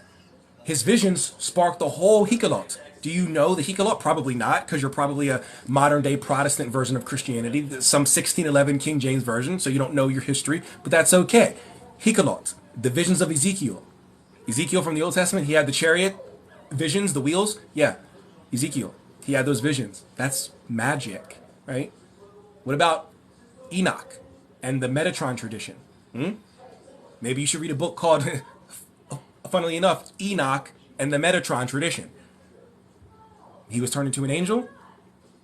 But why was he turned into an angel? Just wasn't just, hey, I'm gonna turn into an angel. He did some things, some magical things. What about Moses? How did he part the Red Sea? What about that? Now you're gonna say, oh, well, that was a miracle. What's the difference between a miracle and magic? Is it the source of power? Is that the difference, that a miracle comes from God and any other miracle that comes from any other source is magic? Because now we're just playing semantics, right? So when Moses parted the Red Sea, what was that? When Moses literally went to Egypt to set his people free, and he had a literal wizard fight. This is in the Bible. He had a wizard fight with the Pharaoh's priests. What was that? That was magic. Calling down the plagues, throwing down your staff and it turns into a snake. That was magic. What about in the New Testament? When we find Simon the Magus and he's trying to show the disciples that I have power too, and he flies up into the air. What did the disciples do? They didn't pray, they commanded, which is what we do in magic, which is if you study the grimoires, we're commanding spirits. They commanded the angels. The disciples aren't Jesus, they're not God. They're just followers of. So how can those humans command angels? If you believe the Bible, how can those humans command angels? Magic. What about all that? Anathema Maranatha by Martin Duffy. It's on Amazon, $27. Get it. Anathema Maranatha. Because there's so much magic in your religion, you don't even know. Forget all that noise. What about right now? Communion, the Lord's table, the eating of the cracker or the bread and the drinking of the wine or the grape juice. This is supposed to be a representation. Obviously, I'm not naive enough to think that you guys think that you're really drinking blood and eating flesh. That's some low IQ debate bro stuff that I see on the debates here. Oh, you think you worship a zombie. That's low IQ. We're not going down that path. That's low IQ. But what that is, the Lord's Supper, that's magic. You don't have to believe me. Let me go get you a book by occultists with definitions. And I'll show you. It's sympathetic magic. One moment.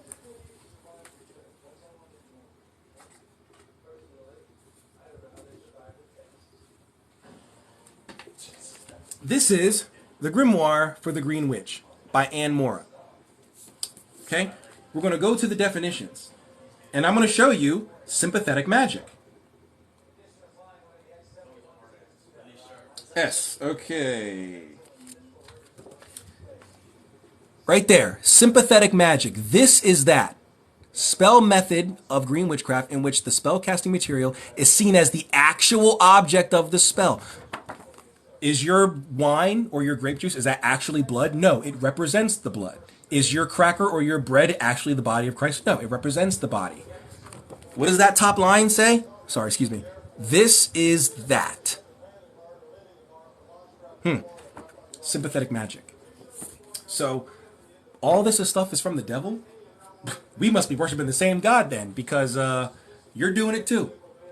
You're doing it too. Sorry to break it to you, but you're doing it too. And now you made me get up past 99 messages again. I specifically scrolled down so I can catch up, and you made me back that thing up again. That's crazy. The Bush family is related to Crowley. I think I have heard that, but I don't know if I. I mean, I would need to see like genealogy. When it comes to the conspiracy, I just don't believe the conspiracy. No, I need evidence. Because if I just start claiming things and just start accusing people of things, I'm the bad guy, right? But it's okay for everyone else to do it. Like, it's the craziest thing. Spy for whom? Crowley would have been a spy for the British government. If he was a spy. I'm not saying he was. There are books out there that are on that topic. It's on Crowley and him being a spy. I've not read them, so I can't speak to him whether or not he was. I can only say that that's what's out there, and some people believe that. Oscar Wilde, of course, and W.B. Yeats are associated with Crowley. Yes, you be. That's what I was trying. You'd be surprised at who in history is not just associated with Crowley, but associated with occultism. You would be so like people don't know Isaac Newton was into alchemy. Like he was this close to being a hermeticist. Yes, Sir Isaac Newton. Yes, the people who you learn about in science class was into alchemy. He believed that he could find the philosopher's stone. Isaac Newton was doing it. Arthur Conan Doyle, the author, and he was part of damn it, I forgot the name, the something society. And a lot of people, a lot of contemporaries that are in entertainment were part of this group in like the early 20th century, and I forget the name. It was this society in London. What was it called? Where like all the luminaries, like all of them, were all part of this. They would all come and they would like meet together and they would like discuss philosophy and occultism and alchemy and like Charlie Chaplin. And this is proven. Like they have like the book with the names. You know how you go to a wedding or whatever and you got to write your name. Well, that's like a thing from temples and lodges and stuff like that. So they had, and so it's out there. I just forget the name of the fucking group.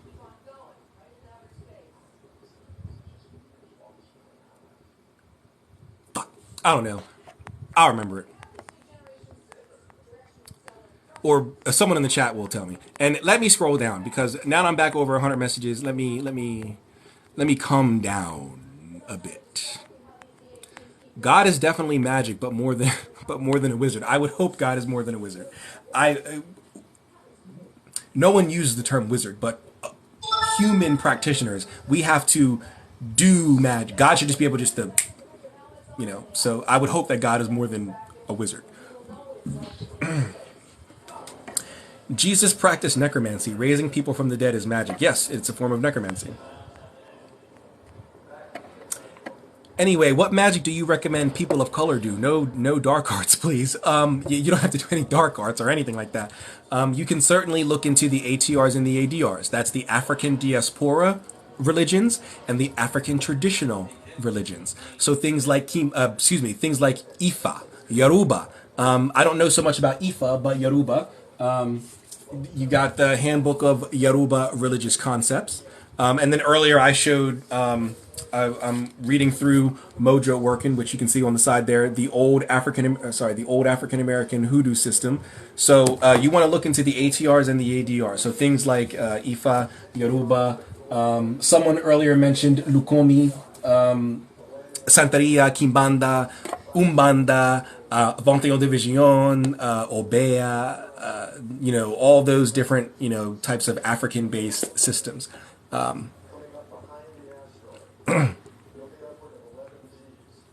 Ezekiel speaks of UFOs and aliens so clear to me. The eyes he describes are lights on UFOs. I don't know. Maybe. I won't go as far as to discount that. Maybe. There's a good book by John C. Poiter. Hold on, I only have an ebook of it. It's called Aliens in the Bible. Wait, no, John C. Poiter is the Enoch Metatron guy. John W. Milner. See, everybody named John. John W. Milner wrote a book called Aliens in the Bible. Check that out. It's really good. But I'm not ready yet to capitulate and say that ancient aliens, I mean, excuse me, that gods and angels and all this stuff are just aliens. I can see why people think that, but I think if you do a little more digging, I think you'll find that both of them can exist simultaneously and be separate. So we can become gods or only become one with God. That depends on who you talk to. If you talk to a Satanist or a Luciferian, they'll say that you can become God. That's their goal. Apotheosis is the goal of most Satanic and Luciferian groups, which is for them to become a god. But most of us want to achieve theosis, which is to become one with God. So I guess it depends on who you talk to. I don't believe that you can become a god through your own volition. I do think that through ancestral veneration, if you do receive enough energy from human worshippers or whatever, that your soul can be elevated to something that might be akin to a god. But I don't think that you yourself can do anything to make you yourself a god. It's so funny how everyone else knows more about Christianity than the Christians. Well, not some Christians. If you talk to the Orthodox, they know their shit. Like the Orthodox know their shit. They study their history. They know what they're talking about. It's these modern day King James version of the Bible, Protestant, Baptist, Presbyterian. Those are the ones who really don't know much about anything. So, what are y'all talking about? We're talking about the occult. We're talking about magic, witchcraft, all the demonic, diabolical, hell-raising stuff, right? Was waiting on you to say sympathetic magic. Yep, sympathetic magic. I know everyone was expecting, especially the girl that said that, was expecting me to get into the low IQ stuff of, oh, you think you're really drinking the blood of Jesus, huh? That's so low IQ nonsense. Like, learn how to debate. Not you, but like like when I'm scrolling through the live streams and like I come across the debate bros and like it's just a bunch of guys debating and it's usually religion or why is it wrong to be trans or why is being gay wrong or something like that. That's the three top things that I see on my feeds. That's the number one thing that you think that you drink the blood of. Nobody thinks that. No one thinks it's actually like that's so low IQ. And I'm not even a Christian. Like it's the craziest thing.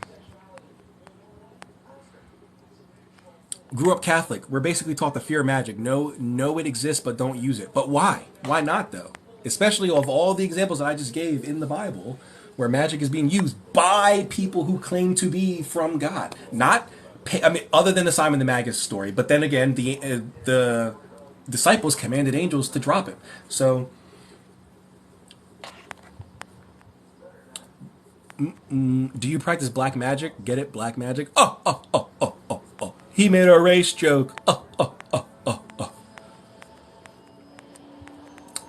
Somebody made the Freemasonry G, the Freemason G symbol. I'm not a Freemason, but I'm friends with a lot of Masons on this app.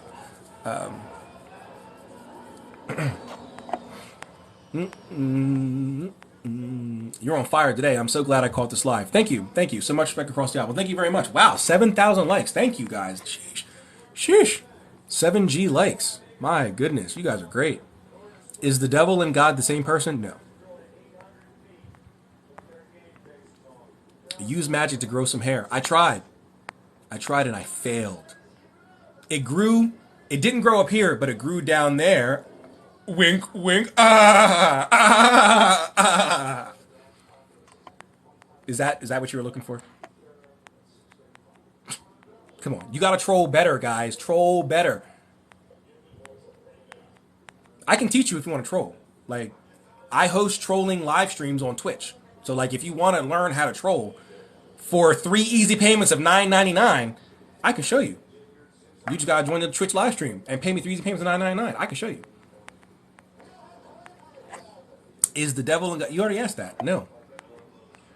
The book of Enoch said magic came from the heavens and all these stuffs were taught to men by fallen angels. Well, they were taught to men by someone. I don't know if they were fallen angels. They were certainly, I mean, ancient man didn't just wake up and go, holy crap, I can summon spirits. He had to learn it from, I mean, obviously someone had to teach it to him or something had to teach it to him. But to say that they're fallen angels, I guess if you're Christian, anything that's not an angel is a fallen angel, so sure. But if you step outside of Christianity, what would you call it? What would you call those spirits that taught man magic? Facts, bro. So many prolific historic people were occultists. Yes, a lot. A lot of people that we learn about in school or that you learn. I mean, I've been in school in a long time, but that we learn about in school. Yeah, a lot of those people were occult. It's so crazy, and and say that there is someone in here who's 14 and you're going to school on Monday, and you say that to like your teacher. You just learned about Isaac Newton, and you go, Isaac Newton was an alchemist. Your teacher's going to go, what? What are you talking about? Well, if you Google it, then the Priory of Sion, what about it? Don't talk about the occult out loud. Why not? Luminaries met where? I forget the name. It was some society in London.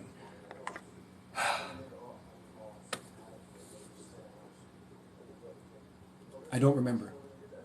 But all the artists, all the movie stars, silent film stars, radio people, what the fuck was that? They were all there. I just forget. God, I just forget the name of the place. You speak well. Well, thank you very much. Dark arts. This ain't Hardy Potter. Hardy Potter. You're a wizard, Harry. Not me. Not Hermione. Yo. MLK was going to become a Freemason before he was assassinated. Well, I'm not aware of that, but that's cool. Like a regular Mason or like the Boule or something, like the Black Masons. I mean, not that that's not regular Masonry. I don't mean that like it's not regular, but Charlie Chaplin was an odd fellow. He was also into some illegal stuff. So I'm not promoting any of these people. I don't want anybody to think, oh, he's promoting Charlie. Didn't he impregnate a 12-year-old? Yes, he did. I'm not promoting him. I'm just saying he was also into occultism. I'm mixed, but I still don't think hoodoo is my place at all. Well, I mean, if you feel like it's not for you, then that's fine. But what do you mix with, if you don't mind me asking? And then maybe you can look on that side of things. I was always taught Obeah was not good, more like black magic. So confused. Well, you might want to look into actual Obeah texts and books. Nicolas de Matos Friswold wrote an excellent book on Obeah called Obeah, a Sorceress Ossuary. Check it out. Nicolas de Matos Friswold. He writes a lot on many ATRs and ADRs because most of the ATRs and ADRs that have books, they're usually in the native language of that culture. So Spanish, Portuguese, or something along those lines. Haitian, French, or Creole. So he's one of the few people who is an initiate but writes in English. So thank goodness for him, because unless you spoke that language, we wouldn't have a lot of the knowledge outside of hoodoo that is available. So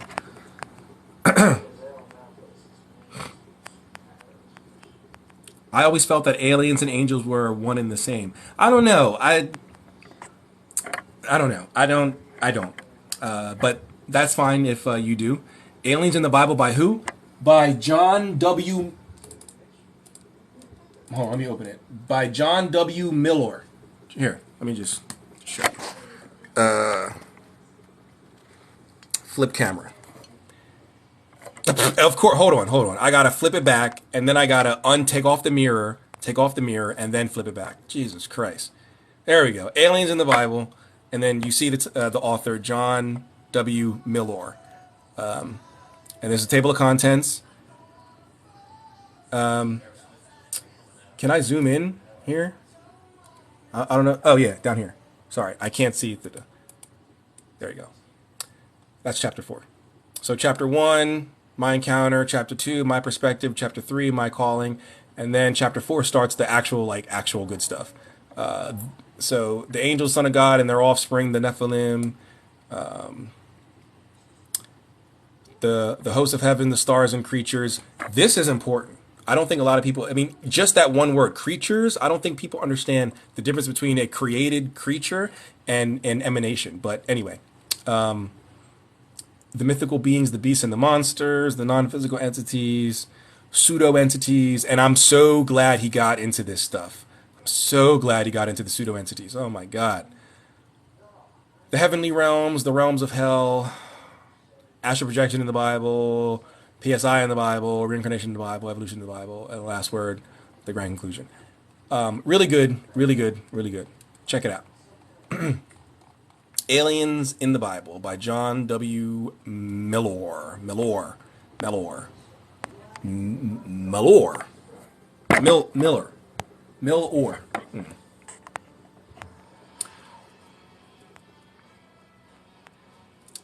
Gannicus. Where do I remember that name from? Gannicus. Spartacus. Gannicus was the former. Yeah. Crixus was the champion. Gannicus was the first champion, right? It was Gannicus, then Crixus, and then Spartacus became a slave and went into the Ludus, and then he beat Crixus. Gannicus wasn't part of that. He went somewhere else. Then he came back in season 3, right? Spartacus. I knew that. And I love those old Roman names like Gannicus, Gaius, Marcus, Claudius, Glaber. Oh, those are some cool, like, awesome, masculine names. I'm going to war. Like, those are cool. Now we got names like John, Barry, Joe. Sorry, just kidding. My name is Joe, so that's why I can. But if my name was like Gaius, Glaber, Gannicus, like, that'd be so awesome. But just Joe. God wants us to understand spirituality on a deeper level. I certainly hope so. Can you perform magic? I don't know why you spell it like that, but yes, I can perform magic.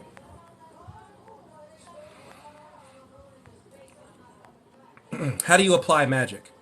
What What do you mean? Like, you would have a need, and then you would cast a spell for that need. Now, I would assume that if you're going to cast a spell, you know how to properly raise and direct energy and all that. You know how to get into an altered state. But essentially, if you want to find a new job, you would cast a spell to find a new job. You would just do the magic. I'm not sure how to answer that. I'm sorry. Can a spirit randomly live in your house? Yes, spirits can essentially live wherever they would like. But if you mean can a spirit randomly haunt your house? No, but they can live there, sure. My friend is a Grand Mason. That's awesome. Does hell exist? Not in the way that the Christians think, but there are realms that if you were to visit, you would probably think it was hell. Yes. It started with them going after the daughters of men. Do you mean the Nephilim? Yes. Do you think there will ever be a point where science can explain paranormal spiritual phenomena? Yes, but I don't know if it will suffice for us occultists, the explanation. Like, I think science will be able to say, oh, well, when he's summoning a spirit, what's happening is that the molecules are being sucked up in the vacuum of the triquadratic formula. And if you take 6 minus 5 and divide it by the subquantum theorem, then obviously that means that the space-time continuum, I think science will be able to do it like that, but that doesn't mean anything for us. We focus on explaining it esoterically. We don't try to explain spiritual things using physical means. That's kind of a misnomer. That's like an oxymoron type of a thing. We would prefer to explain spiritual things with spiritual things. So I think there will come a point where science can like explain that, what's happening in my mind scientifically when I'm slipping into an altered state of consciousness, sure. But I don't think that would suffice for us. So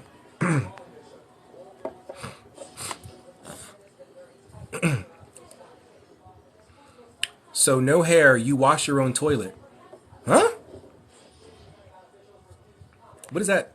I don't know what that means. I don't have any hair, but I wash my own toilet? I mean, yes, I do clean, the bathroom, but like, what does that mean?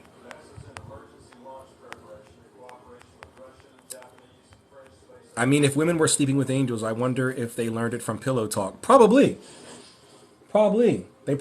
He probably blew her back out, and then when they got done, he lit up a ancient cigarette, which was probably just some leaves rolled up in some paper, and they probably had some pillow talk.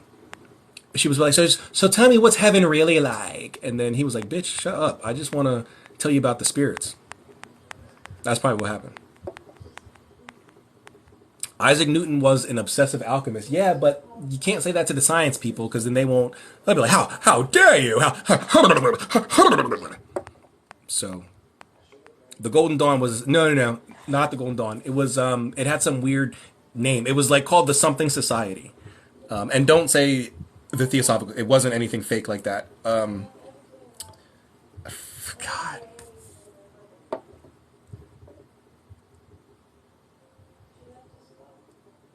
The building still exists, and I think it's like used as like a science lab or something. God damn it! What the fuck is this place called? And then watch. I'm gonna say, all right, guys, I'm out of here for the day. Thanks for being here. And then as soon as I hit end, I'll remember. It'll go bing. It'll pop in my head. What do you think of Catholics? Can I have some of your money? Can I have some of the money that you guys have hoarded from all the nations and things that you took and have hidden in your Vatican bank? Can I have some of it? Can I borrow the Pope's hat? He has a cool hat, and a cool scepter, and a cool robe, and a cool chair. So can I borrow all that? I promise to give it back. I just want it for my live streams because the Pope doesn't live stream. When the Pope does live stream, he's out on the balcony. Not me. I need a chair to sit in. I need a robe and a cool hat, and he has all that. So thoughts on Franz Barden? Super, super dense. Super, super, super dense. If you are just starting out, I would not start out with Franz Barden. There's a reason why there's no modern, I mean, not no, but there's no popular modern day groups that work his system because it's so fucking great. It's like dense. It works, but I wouldn't start there. I would not start with Franz Barden. I have all four technically. I mean, yes, you know, IIH, the practical magical book, and then the Kabbalah. But then he wrote the Golden Book, or pseudo Apocrypha, the Golden Book of Wisdom. So I have all four of his books, but I wouldn't start there. I would not start with Franz Barden. But if you do decide to start with Franz Barden, I would recommend, before going into Franz Barden, I would recommend getting Backdoor into Hermetics by Mark Ramis and Jake Sen. This title is a bit of a misnomer. It should say Backdoor into Bardonian Hermetics, because that's exactly what it is. It says it right on the back. It says, Backdoor into Hermetics is a groundbreaking work on hermetics and spiritual development and a spiritual successor to the late mystic Franz Barden's magnum opus, Initiation into Hermetics. So this should probably say Bardonian Hermetics, not just Hermetics. But if you're interested in Barden, I would start with this book before jumping into IIH.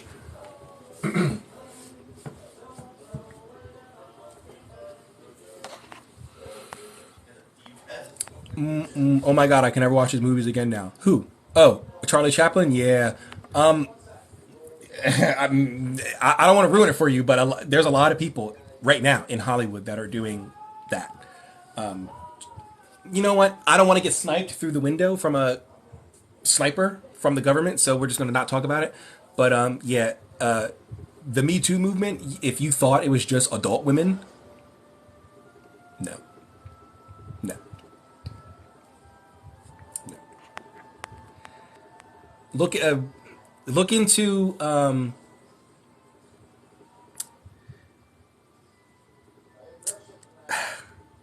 so Bella Thorne has come out with her, stuff about what happened to her when she was on Disney.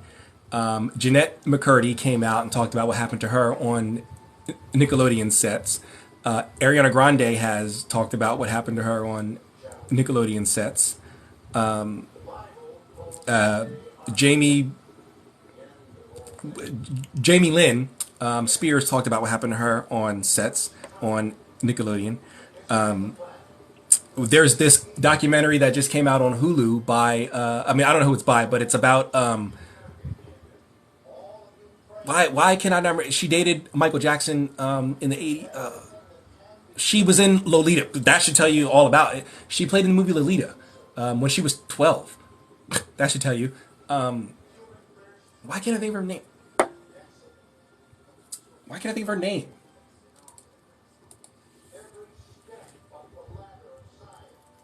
Let's see.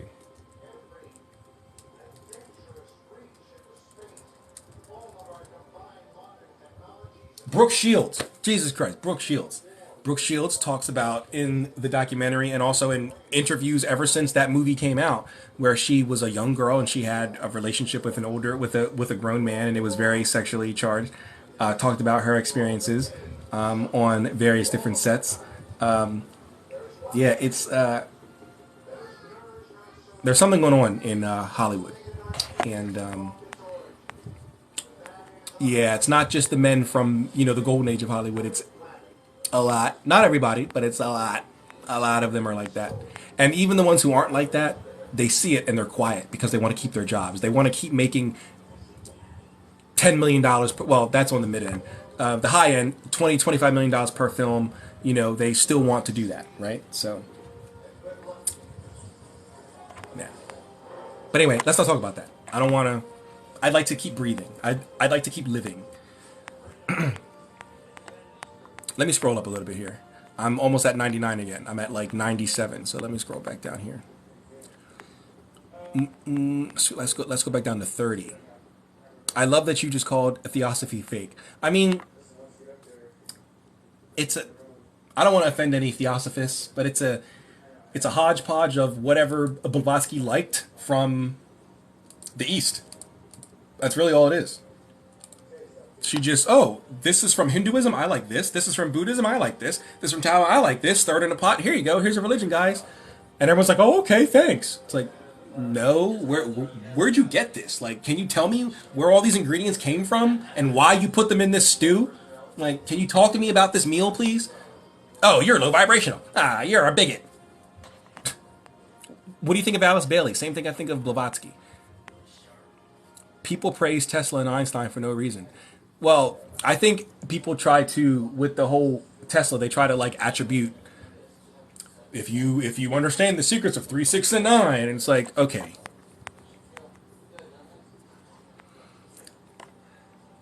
Yeah, sure, you can have some money, but you can only borrow the hat and perhaps his staff. Well, thank you. Thank you. He can keep his car, that bum little car he rides around in with the glass joint on top. He can keep that. I don't. That thing is ugly. I don't want that.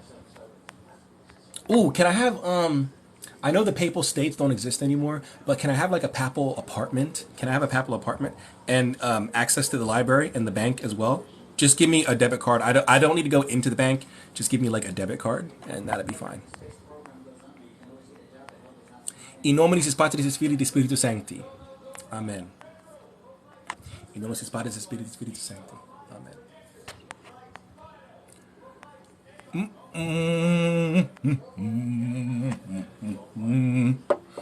Hermetics in a nutshell. It's a religion founded by the pseudo epigraphal Hermes Trismegistus, coming from a fusion of Greco Egyptian philosophy. It's better explained, it's Egyptian religion with Greek or mainly Neoplatonic thought. So maybe a better way to say it, it's an Egyptian meal, but the sauces or the spices and the condiments that are used on the meal is Greek. So yeah, so it's a like a Greco-Egyptian sort of philosophy, because I can't really call it a religion since it's not organized. So it's a Greco-Egyptian philosophy that espouses one God. There's one main deity, the monad, and everything emanates from him. So we agree and believe in emanationism. Everything emanates from him. And so therefore, because we agree with emanationism, we do agree with the Christians that God is imminent. Excuse me, not eminent. God is imminent, not eminent, imminent. So he pervades through everything, which is different than omnipresence, right? Omnipresence, you're everywhere, is different than imminence. Imminence is like atoms, right? ATOMS, atoms. Atoms make up, so atoms pervade through all areas of life, right? Whereas gravity is omnipresent, right? Gravity's every, at least on Earth, gravity's everywhere, right? But atoms are imminent. So we do believe that God is imminent. However, we also agree with the Christian essence and energy distinction. So we believe that God is so far removed from us. Actually, you know what? Let me do it this way.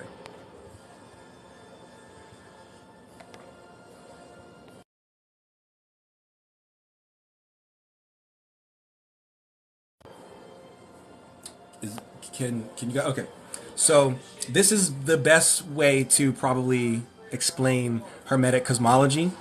So we believe that. Oh, you can't even see me pointing. So, oh God, the thought bubble. The thought bubble above the woman. The woman is Sophia. The thought bubble above the woman with the arm coming out and the chain connected to Sophia. That thought bubble is God. That's the mind of God. In Hermetics, we say the mind of God or the nous or nu, however you pronounce it, right? So we believe that God exists outside of space and time. So space and time would be these, all this, like all this layers here. So the first three layers is the fixed stars, or the eighth, ninth, and tenth. So I would say that this is the Father, the Son, and the Holy Spirit, right? These three would be the Trinity. And then these down here, these seven rings here, are the planets. And each of the seven spheres, which is what we have to ascend through in order to get back to God. And then this is Sophia, wisdom, and then this is man here. You know, this monkey is man, and then these are the elements and all of that. So we believe that God exists way out here, way outside of man and earth and the elements and the planets and the fixed stars. He's way out there, right? So he's not listening to our prayers. He can't, not that he can't, he's God, but he's so far away. Like, guys, there's a better way to do this, right? There's a better chain of command here. So we believe that we can know God, even though he's so far away. While we can never know him intimately until we die and get back to him, we can know him through his energies, through his creations, the fixed stars, Sophia, the planets, the elements, and things like that. So that's how we can get to know God, through his creation, which is weird when, or which is why it's weird when Christians say don't worship the creation, worship the creator.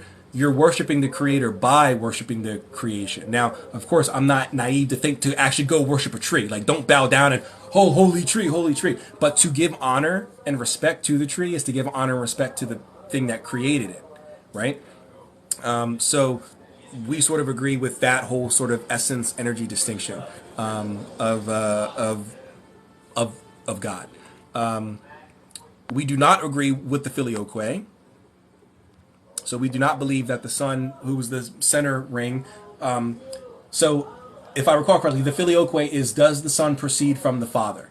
The answer is yes, but the filioque would state that the Son proceeds from the Holy Spirit, who proceeds from the Father. We would say the Holy Spirit proceeds from the Father and the Son proceeds from the Father separately. It's not one line, it's a line over here and a line over here. So we do not agree with the filioque. We believe that you should, that by being, how do I want to say this? That by understanding your place in the universe, you know, I don't want to bring it back up again, but understanding your place in the center there as an emanation of God and being able to rise back through the ranks of those spheres and then through the fixed stars back up to God. Hence, no man cometh unto the Father but by me. So you got to go through the Son to get to the Father to get back to God. How do I want to say this?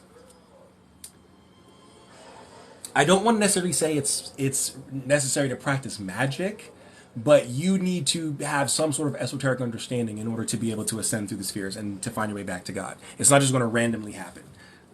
So that's Hermetics in a nutshell. Any good books for Catholics to read? Anathema Maranatha by Martin Duffy. Misquoting Jesus by, find it in my Google Drive, by Bart D. Ehrman. Bart D. Ehrman. Wizard Popes of the 11th Century by Pseudo Cardinal Benno. And if you're Catholic, you know why he's a pseudo cardinal, and not regular cardinal. That's actually a really good book. Wizard Popes of the 11th Century. The Enchiridion of Pope Leo. The Enchiridion of Pope Leo III. You can get it in this. This is the cross keys. It is available in the cross keys here, in the back part of the book. And Part two, you get to the Enchiridion of Pope Leo III. But it is, I mean, it, as you can see, it's a nice size section of the book. So it is its own book. It is its own standalone book. Black Letter Press put out a standalone edition of the Enchiridion. So you can read that, which is a magical text from Pope Leo to Emperor Charlemagne. This is not made up. This is like history. The original letters exist in in the British Museum, I think, and what we have here is just copies. Let's see.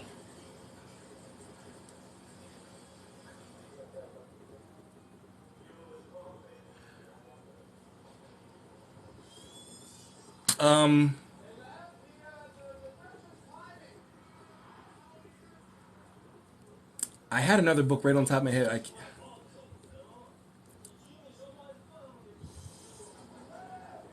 Hold on.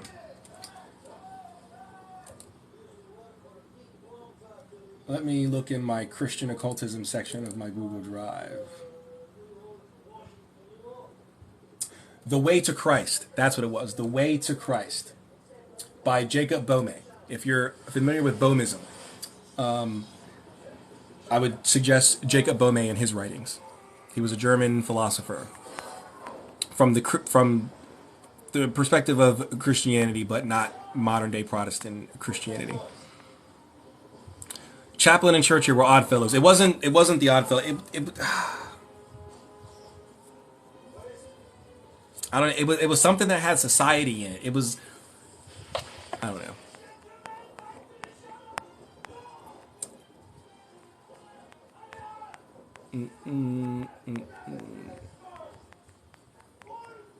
Let's see here.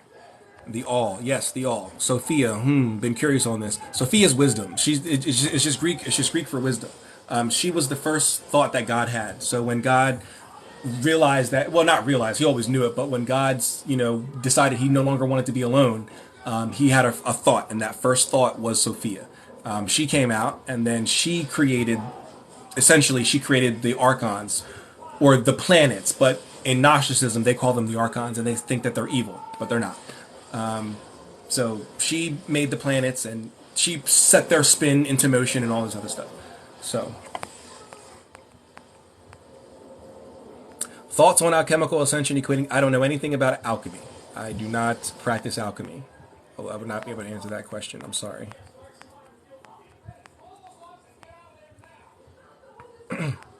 Also, what's your D&D moral alignment? Mine's true, neutral, neutral, good. I don't play D&D or anything like that, so I'm sorry.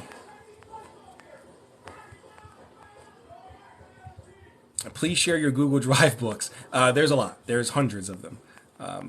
So, I mean, just in my alchemy section alone, I have 200 books. So, I mean, I've got several hundred books here.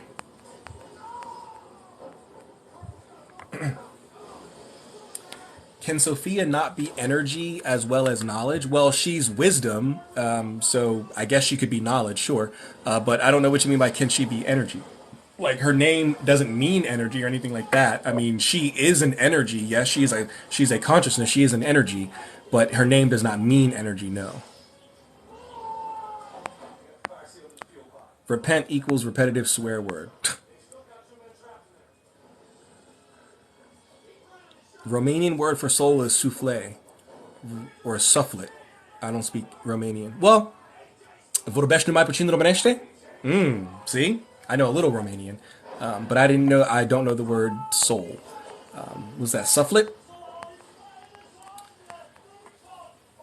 Praying really helps this life. Don't think so. Huh? The Cathars were onto something. They were onto something. The Pistis Sophia was just reading that. Yes. Thoughts on the demiurge controlling the matrix? Well, I'm not a Gnostic. I'm a Hermeticist, so I do not agree with the demiurge, and I do not believe that that he's evil. The Gnostics believe that the demiurge is evil, and that could be either because he's ignorant or he just doesn't know. But either way, we do not agree with that. No. Make a Discord and share them. I have a Discord. The link's in my bio. And we have a library on my Discord where I share a lot of my books, but I'm not giving away all my books. Do you have any occultic book? Yes, I have plenty. You must have not been here when I was showing some of the books where someone was asking for like how to prepare for death and stuff like that, and I was showing all the books that can help with that, and I was showing some of the necromancy books and stuff like that. I think you may have not seen that. The last one was close. Oh, okay, thank you. Yeah, I don't speak it fluently. Definitely not Society of Orange, Gorgomon's Hellfire Club Society. No, let me see if I can look it up.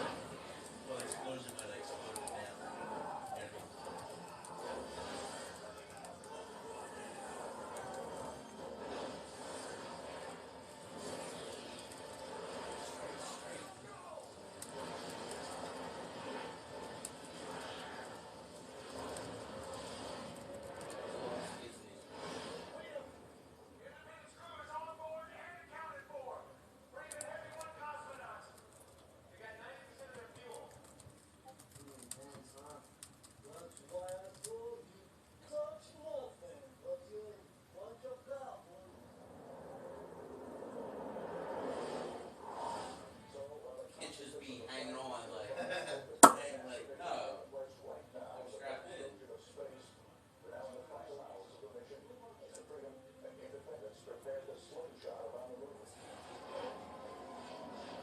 getting so BS and right? You know, I can tell.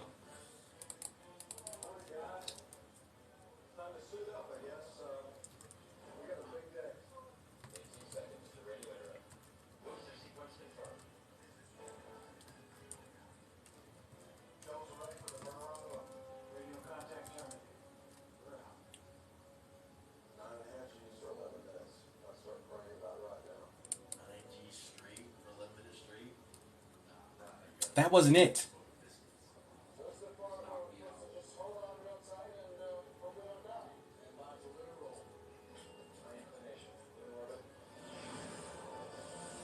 Dude's gravity. Elon talks about something like that to get to Mars. There's a period where we can get to Mars in 3 months, None of these are it. 6 months, I and the gotta rest of the year. I gotta find it. I found it in like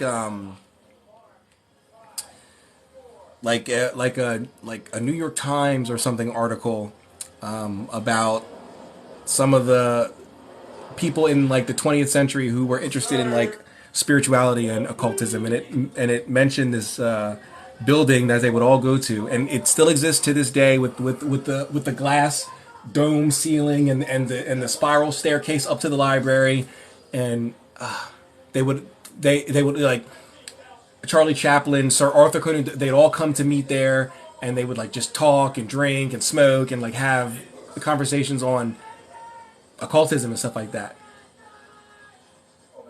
It wasn't like a secret society or anything. It was just like a place where they all came to meet and like talk and shit. And I can't think of what the fuck it was called. I don't know. Does Hermeticism believe in both the Egyptian God and the Christian Trinity? No. Do you understand Freemasonry? I'm not a Freemason, so I mean, but I'm aware of it.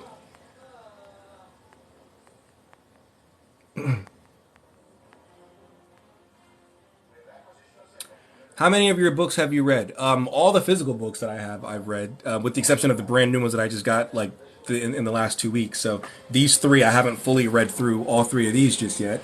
But I've read through all of my physical books. Out of my ebooks, I don't know, 20, 30% of the few hundred that I have.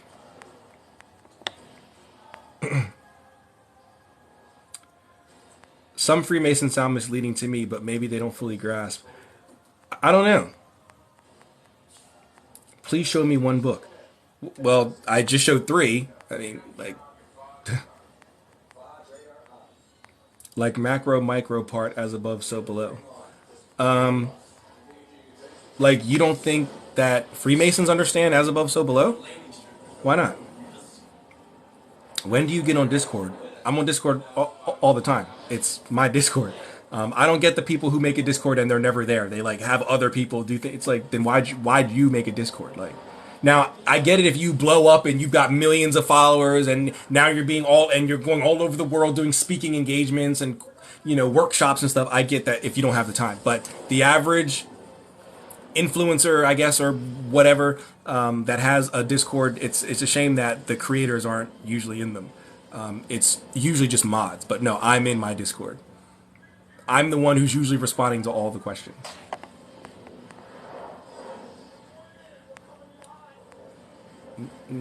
Death, not the Rosicrucian Society. No, not that. It was. I don't know. I gotta I gotta look it up. Like I need time to like do research. Because when I found it, I wasn't looking for it, so that's why I don't like remember. Because I was, it just happened to be in this article of this magazine I was reading. Like I wasn't looking for anything when I found it. So I had my first astral projection a couple of days ago, and hard to believe, and also had weird knowing, also hard weird knowing of more. Yes. Where can I find your Discord? It's in my bio. Link in my bio.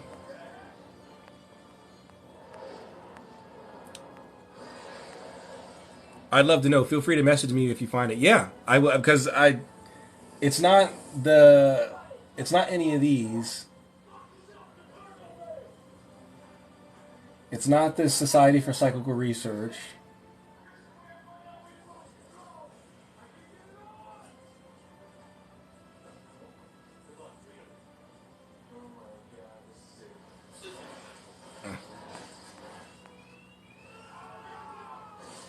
Isn't that in the Lloyd's of London building? I've never been to London. I don't know. I've never been to Lloyd's, so I have no idea. There was a picture in the magazine. Like, you know how if you're reading a magazine and there's an article, usually on the first page, right above the title, or the H1 or the H2, if you understand print, there's usually an image, and in that image, above the H1 was the inside of this building. At least that part, the steps, the glass dome, and all that. So, do you believe in spirit guides? Yes, but real spirit guides, not some Blavatsky. Oh, I'm talking to spirit guide Jesus. I'm talking to spirit guide Krishna. No, you're not. No, you're not. Real spirit guides, yes. The beings that were assigned to you at birth by God, yes. But Archangel Michael is my spirit guide. No, he's not. So I don't believe in those kind of spirit guides, but I do believe in legitimate spirit guides that were established at birth. Yes. Please, I would like to buy some occultism books that I can buy. Okay, buy them. I mean, just buy them. Like I'm not buying them for you. If you're asking me for money or anything, I'm not buying books for you. But if you want to buy the books, just go buy them. Amazon is a click away. Your services are responsible for all that you know. Well, I don't want people to rely on other people to do work for them, right? That's why I only offer so much, because you should learn how to do it yourself, right? I shouldn't be casting spells to get your boyfriend back. You should be doing that. I shouldn't be casting spells to curse someone for you or to give you good luck. You should be doing that, right? So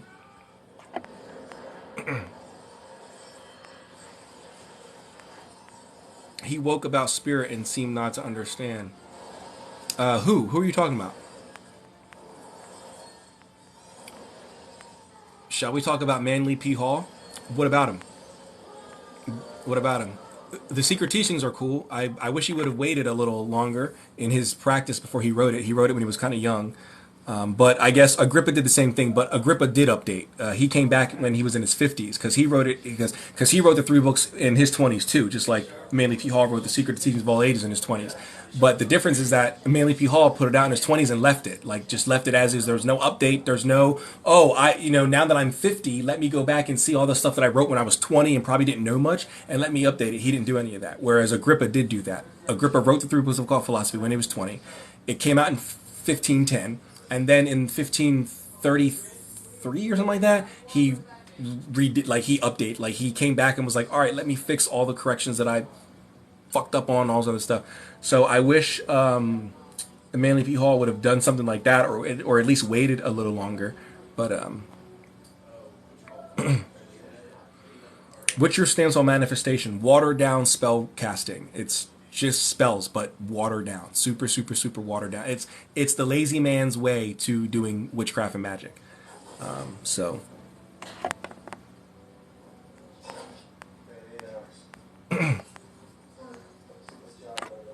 research on books and all these superstitious filled books will run you amiss and away from the light, as opposed to learning from yourself. Which how can you teach yourself what you don't know, right? That's the problem with people like you who say like, oh, go within and all this other stuff. You can't go within and learn something that you didn't already know, right? So like, for example, if I were to ask you to go within, because I'm confident that you probably don't know anything about okay, earlier I mentioned the Hikulot. You probably don't know anything about that. So if I were to pull you up right now on the stream and say meditate right now and pull out information on the Hikulot, tell me something about the Hikulot, you wouldn't be able to do it because you can't learn. You can't just meditate and just instantly know stuff that you never knew before, right? That's why self initiation is kind of like not a thing except like within chaos magic, because you can't bring yourself into something that you're not a part of. Like you can't say, even though I'm not a member of this group, I declare I'm a member of this group, so now I'm a member of the group. Like you can't do that. Like only a member of the group can give you the knowledge and the information to bring you into the group, right? So if you don't know something about this topic, you can't just meditate and go within and search within and then you come out and you know about that thing. Going within is good for solving problems that affect you and only you, or the people in your immediate vicinity, like your family. Like if you have kids, working on yourself, going within and work, yes, that'll help you have a better relationship with your kids. It does nothing for your soul. Going within does nothing for your soul. It does nothing for your theology or your cosmology or your theogony or anything like that. So, sorry. Going within has you spinning in circles. This is going within. You just, because you can't teach yourself what you don't know, so you're just going in circles. It's mental masturbation. The occult says to keep straight, go on a straight path. And you learn this, then you move on to this, then you move on to this, then you move on to this. Going within, you're just going over the same stuff that you already know.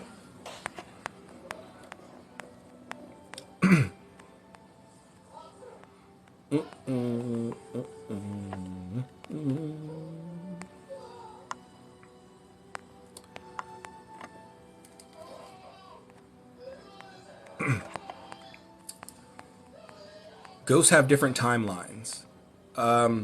What do you mean by that? Ghosts have different timelines.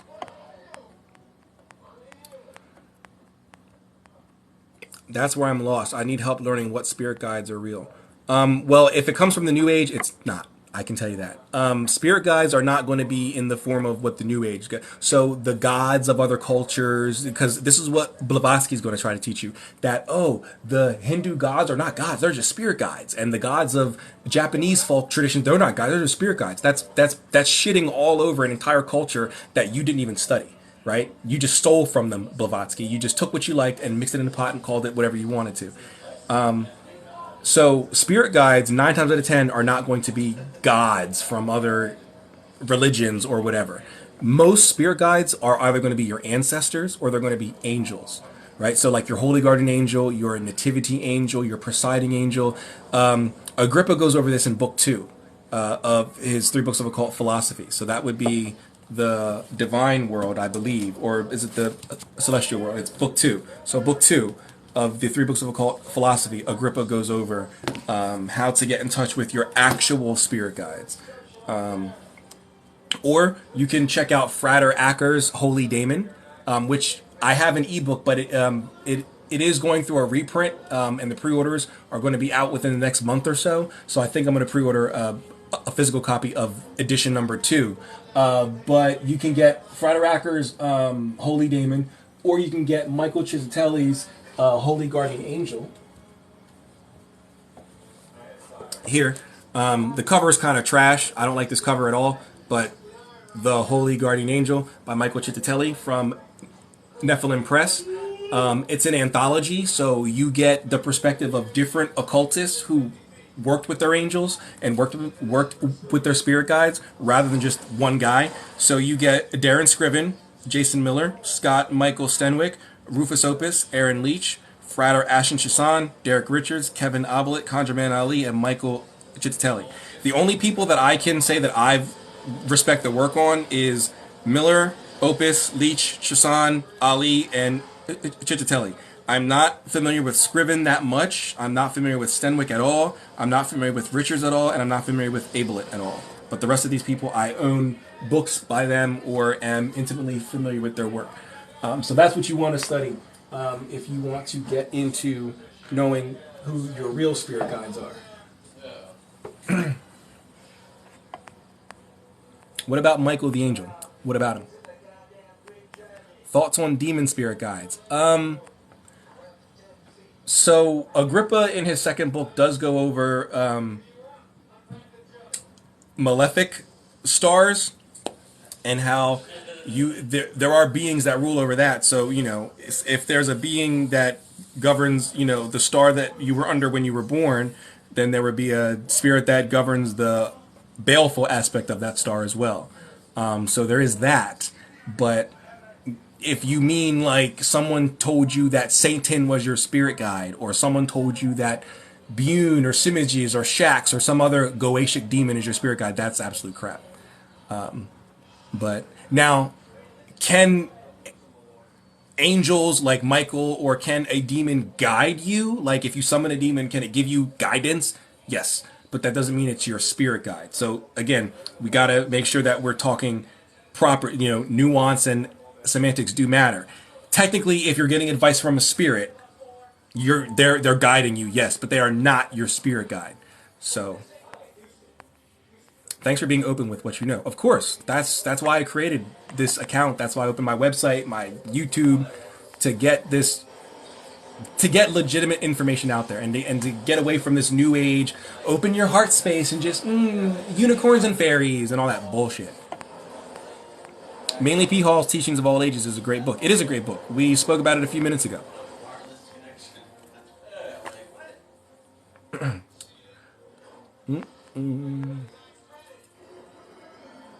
boop, boop, boop, boop, boop, boop, boop. Boop. Wait a second.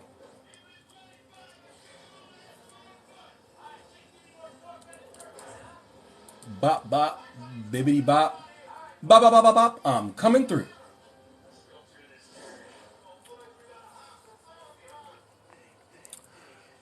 If someone is asking for knowledge, you should tell them no. I agree. I'm not seeing the link for the Discord. So you got to go to my web. So the link for my website is on my bio, and then in my website.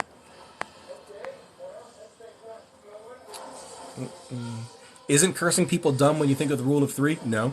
The rule of three is a Wiccan thing. No other occult tradition believes in that. Like literally no other occult tradition. That's a purely Wiccan thing. The rule of three and all that other stuff.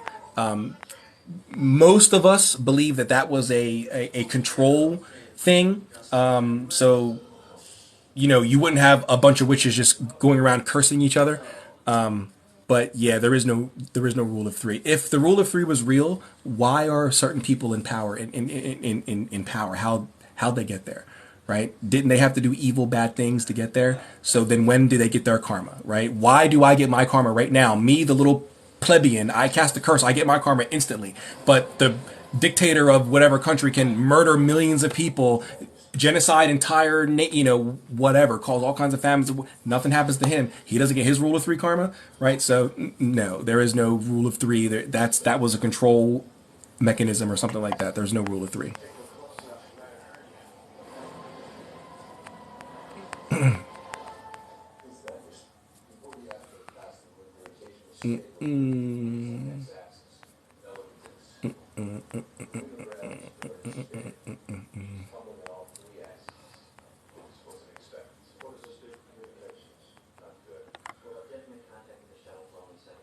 Do do. Oh, do do do do do, and a crummy leather shoe. Ba ba ba da ba ba.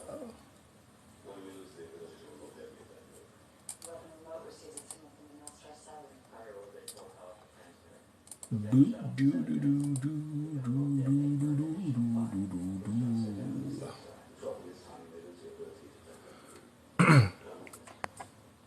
I'm not able to find the Discord in your link, sadly.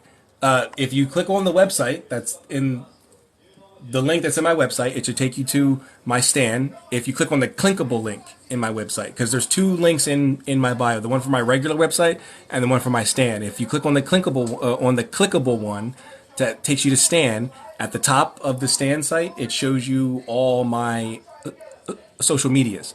Discord is one of them.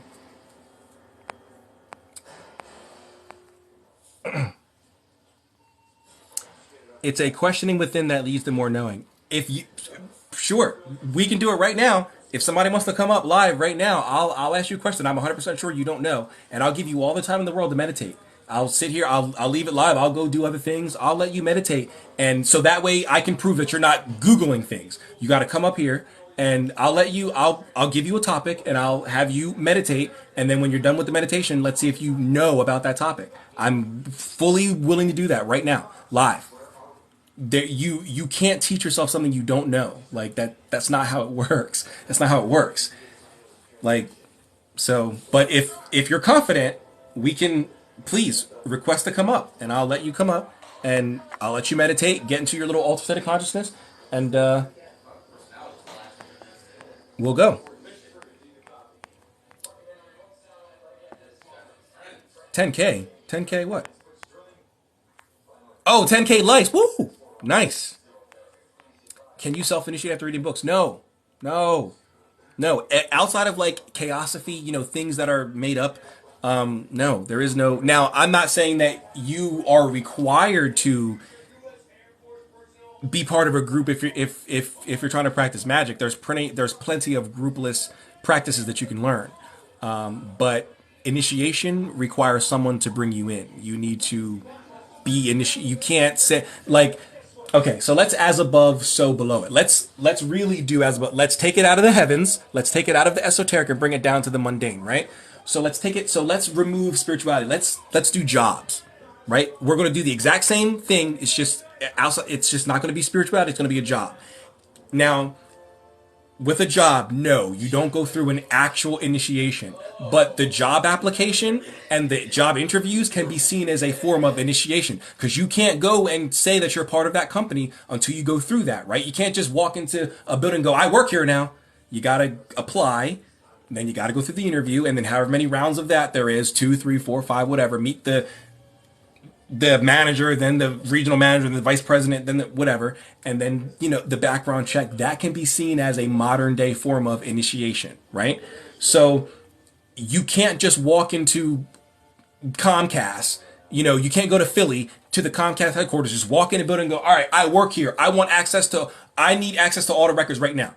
They're going to be like, you can't just declare that you are a part of this now. You have to go through the proper channels, right? If that's how it works in the real world, why would it work any differently in the spiritual world? It might work differently in the spiritual world, but now you have to provide a foundation. You can't just say it, right? You can't just make a claim. You have to be able to provide a foundation for that claim, right? So if it does work differently in the spiritual world than it does in the real world, and it might, I could be the one who's wrong, and that's fine. Provide a foundation for it. You can't bring yourself into something that you are not part of. I can't say, oh, I'm not a voodoo practitioner. Well, I am now, and now I am, and the spirits just agree. No, you have to initiate into voodoo, or else the voodoo spirits are not going to respond to anything that you're doing. You're going to be dancing around and doing all kinds of, and nothing's going to happen. And you're going to be like, this shit don't work. No, it works. You just don't have permission to do it. Sorry. Great info here, deep. Well, that's what I do. I go deep. And I really go deep, as you guys are seeing. A lot of people, I watch a lot of crap on YouTube because I have to, because of the content that I make. So I watch a lot of new age junk, I watch a lot of paranormal junk, and I watch a lot of occult conspiracy junk. The number one thing they all say, they'll be live on YouTube, or it'll be a YouTube video and they'll go, guys, tonight we're going deep. We're gonna go deep. And I'm like, okay, and they barely scratch the surface. They'll be like, we're going to go deep tonight, guys, into the Freemasons, into the Rothschilds. We're going to go deep. And then they just go, yeah, so Freemasons run the world. Okay, now, next we're going to talk about... That's not deep. I didn't learn anything, bro. Go deep where? What are we talking about? Go deep? You didn't go deep. You made a statement. Then you moved on. And then you read the comments, and everyone's like, "Oh, I learned so much in this." No, you didn't. He didn't say anything. It's crazy. We really go deep here, as you guys are seeing, which is why I always end up getting backed up in my comments because I don't just give you one word answers, right? I don't just say yes, no, yes, no. I go deep. Divine World by Agrippa. No, no, no, no, no, no, no, no. So it's because if you look for that, you're not going to find it. It's the three books of occult philosophy. That's what you're looking for. Book two in the three books of occult philosophy. Book two. Sorry, I said divine. That's book three. It's the celestial world. Book two is the celestial world, but you're not going to find it by itself like this, right? You can't buy this by itself. You have to buy it in the set, and at least for right now. Maybe in a year or two, someone who doesn't want this stuff anymore might sell it individually, but you're not going to be able to go on Amazon or go into a store and just buy book two. This is actually the first edition that's ever been separated. Every other edition of the three books of occult philosophy come in one giant book. So there's no way for you to get them separate. This is the first time in history that they've ever been separated. They come in one giant text. So yeah. Thank you, Flower Femme. Yes, the Three Books of Occult Philosophy, Volume 2. Thank you very much. Perfect, perfect, perfect. Heinrich Cornelius Agrippa. Yes. That was his German name. Heinrich Cornelius Agrippa von Nettesheim.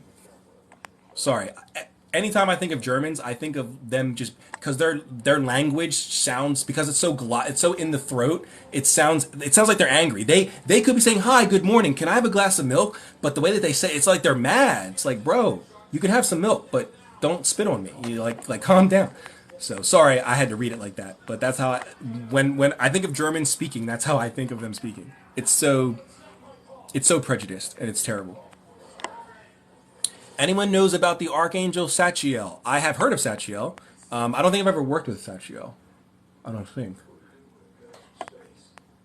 Are the planets guides or spirits? The planets are spheres. The spheres are ruled by spirits, governed by spirits. There's the planetary intelligences, which are above all. There's the planetary spirits. There's the planetary governors. And then, depending on who you talk to, we have the spirits from the Arbitel, the Olympic spirits, who also govern the planets. And then someone asked about Bardon earlier. The Bardonian spirits in not IIH in his second book, the Practice of Magic Evocation. Those are spherical spirits. So the planets have quite a few different spirits. All right.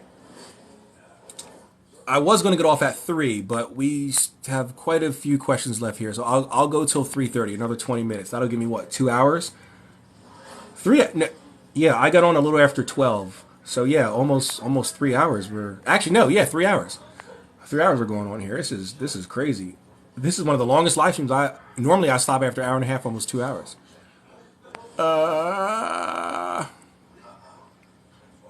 The app looks like a game controller at the top. At the top of my screen, I see the little make money, add a live goal, and the home button. What do you mean? Or maybe you have a different view than me. I don't know. Maybe. Satan can also be regarded as an office, but is not a unique spirit. That is true, yes. So in Hebrew, all of the names of the angels and the spirits and all that are not names; they're titles. Yes. So thank you, Madam Fortune. That is true. Notice most of the other than Satan, Lucifer, stuff like that, a lot of angel names end with L. Right? Mikael, Raphael, Uriel, Gabriel, Sachiel, Aniel, Haniel. Barakiel. They all end with L, and this is to denote their placement according to God within their office, right? So there's theory, not proven, but there is theory that you can actually kill angels and demons, but that doesn't do much because being that it's not a name, it's a title, it's an office. When whoever occupies that office goes away, just like in real life, someone else is going to come back and occupy that office. Right? So if you were to kill Mikael, the archangel, another angel whose term would then be Mikael would come in and fill that spot. So there is rumor to that, mostly amongst the Chaosophists. I don't necessarily see things that way. But I do agree with the naming and that there are titles, but I don't think that you can kill them. But there is talk about that, that if it is titles, then they can be killed, and if they can be killed, another being would come in and just take over. So, are all souls destined for heaven? No, not at all. Are songs spells? They can be. They're not by themselves, but they can. Demonolator, you translate demons? I'm not a demonolator, and I didn't say demonolator translate. I said demonolator. So a demonolator is someone who worships demons, but I'm not a demonolator. I actually don't understand demonolators and why they would want to worship a demon. If there are plenty of other non-demonic spirits out there that does exactly what that demon does, why would you want to worship the demon? Out of pure just, I want to and you can't tell me no. I don't see any logical reason to do so, but that's what they're doing, and I can't tell them no because it is legitimate, but I just don't understand it. But I am not a demonolator.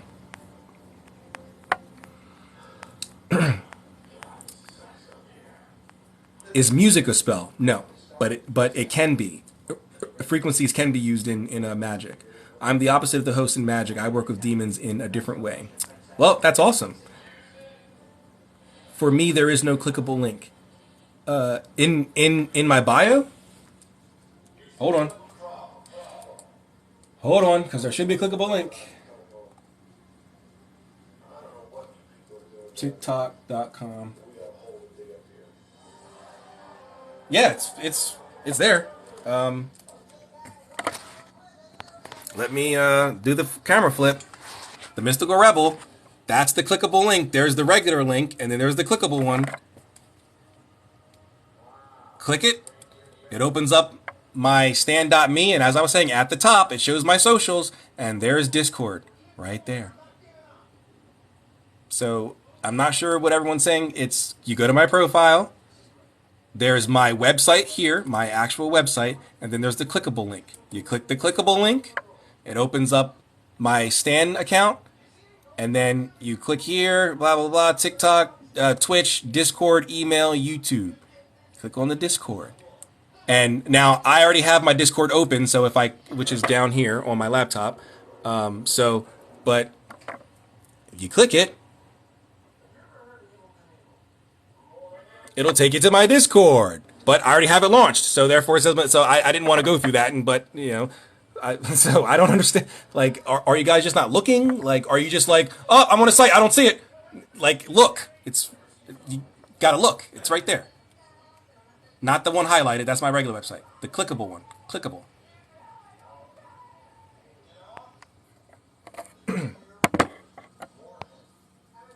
I like how my one video is just like, it's like, is music spells though? I want to know. I listen to a lot of rap. That's all, like rap and EDM are the two things that I prefer over any type of music. And I'm talking about the N-word music. Like I last time I said it, I got banned, even though I'm black, so I should be able to say it, but I'm not going to say it. But N-word music, like N-word without the hard R, with the A on the end. I'm talking, look, Pop Smoke. I'm talking NBA Youngboy. I'm in the I'm talking fucking. Oops, sorry. But Moneybag Yo, and so that stuff will be pretty low vibrational. But no, there's no spells in any of that stuff. No. But magic can be used as spells, but not in any of that stuff. No. The type of magic that would be used in spell work is like Peter Grundy, his stuff, or Peter Lenk, his stuff can be. I use his stuff a lot. Peter Grundy puts me in a bad mood, but that's I mean it's dark. It's like Goetic type music, so it should. But Peter Lenk uplifts me a lot, and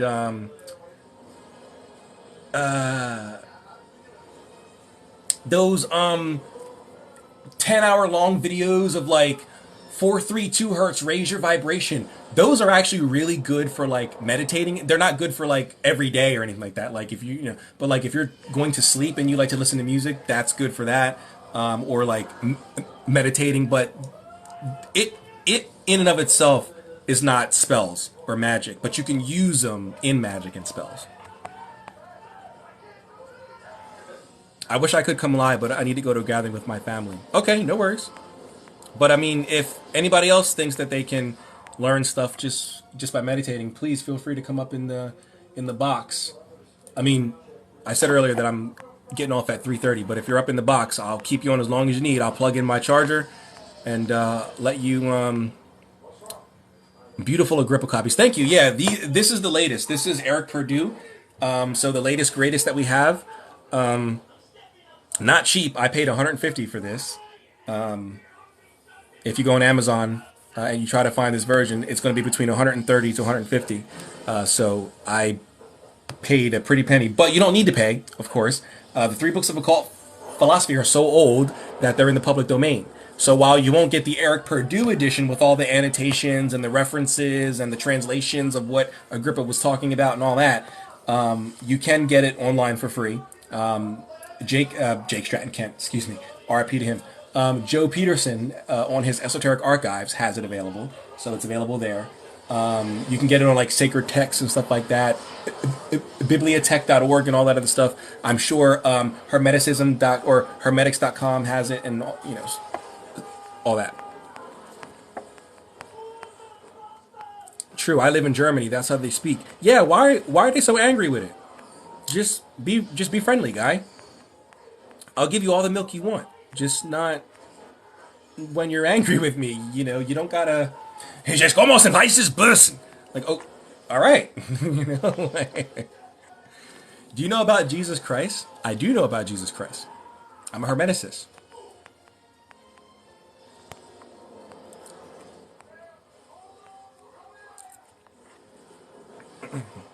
I think they meant the Discord icon in your bio. It looks like a controller. Oh, sorry. If Sophia is knowing, why not connect to Sophia? What do you mean? Why not connect to Sophia? There are people who do connect to Sophia, such as the Sophianic Gnostics. Religious regimes made all angels look bad. I, some of them did, not all of them. What about the ones that end up with Yah's crown? Do you mean Yah, like Yahweh, like the short form of Yahweh? How some of these restorationist Christians like to say, the king is coming, Yah is on his way, all this other stuff. Yah in that way, or do you mean Yah as in slang for yours?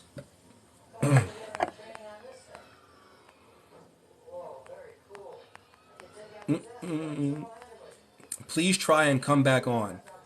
What? Try to come back on. Please look at Universal's charts. Universal's charts? Like Universal Studios or Universal the movie thing? Their birth chart? Like, what do you mean Universal's charts? I don't know what that means. Where is heaven? A better question is, how far is heaven? That's the better question. Aren't words spells in general? No. Nope. That's a false etymological thing that Hotep Bros came up with for some reason. I don't know why. Like I see people like 19 keys and all these other I understand. Nope, that's not. That's false etymology, and you're using pseudo linguistics to make yourself sound spiritual, and it's ridiculous. It's ridiculous. Oh, Solomon means soul of man, and like, no, it does not. No, it does not. Sol is a Latin word for sun. Sol, S-O-L, soul, sun, like not S-O-N, sun, which is fila. Hence, in nominis is Patris et Filii et Spiritus Sancti Amen. That's Latin, right? So son in Latin is not soul. Son for you gave birth to a son is fila. Soul is son. How would Solomon, Solomon, you split that up, Solomon, that's not, that would be sun as in the sun, S-U-N-O, which is just a letter, it doesn't mean anything, and mon is not any language or in anything. So, I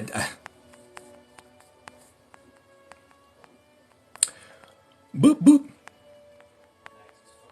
Demonology works with demons. Well, I would say demonology is the study of demons. Demonolatry would be the work with demons. But demonology would be the study. Just like any other ology is the study of something, right? Whereas the doing of the thing is different. Like, no one says I do biology, right?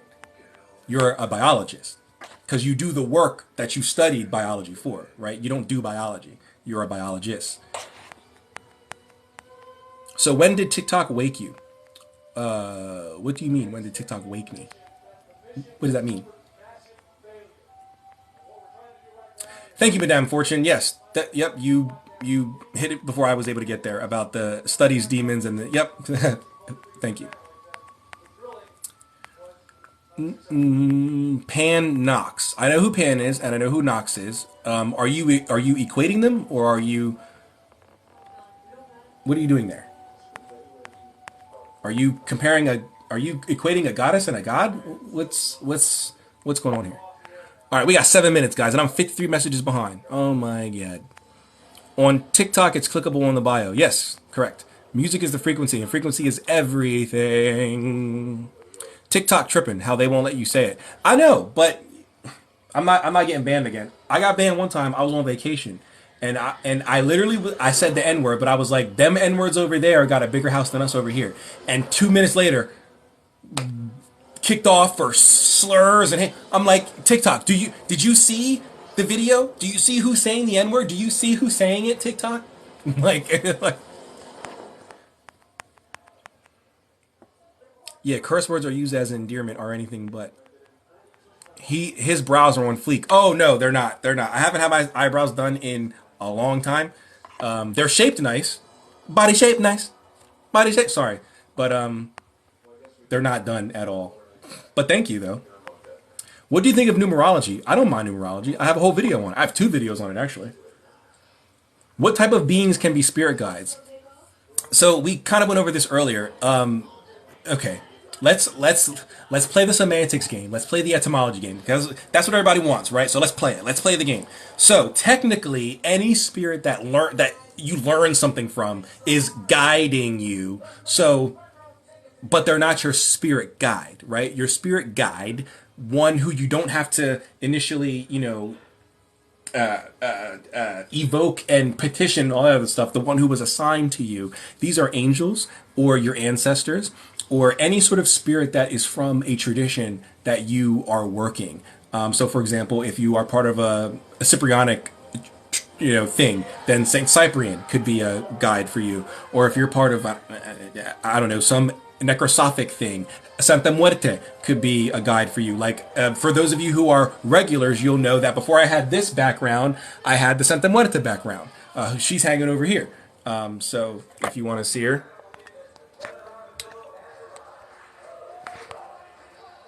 Santa Muerte is right over there. But she used to be behind me. She used to be back here.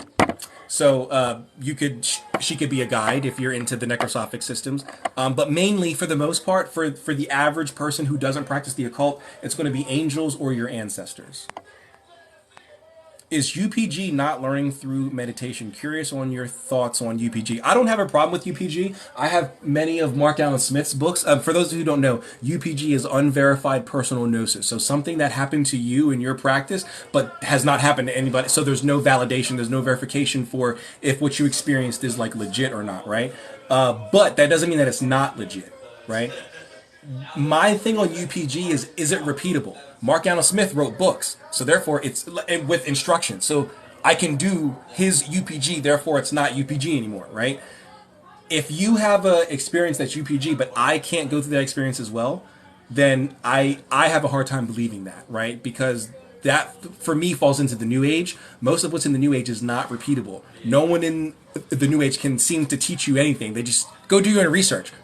I can astral project, but I can't teach you. You got to go do your. It's like, what, bro? You should be able to teach me how to astral project.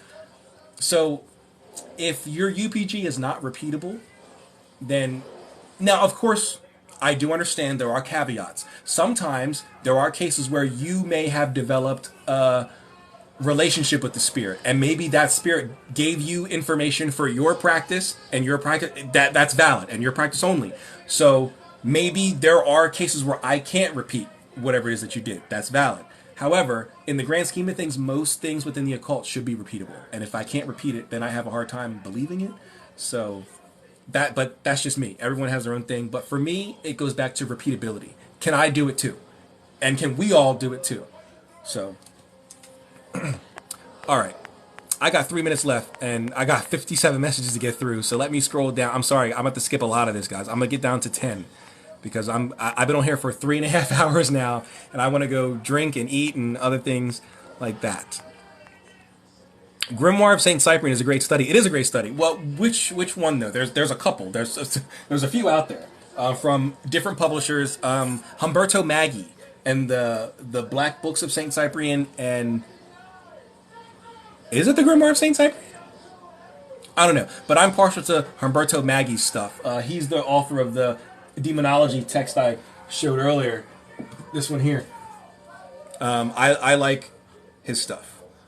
Humberto Maggi, he has some stuff on Saint Cyprian that we generally don't see in English because most of the Cyprianic texts are in Portuguese.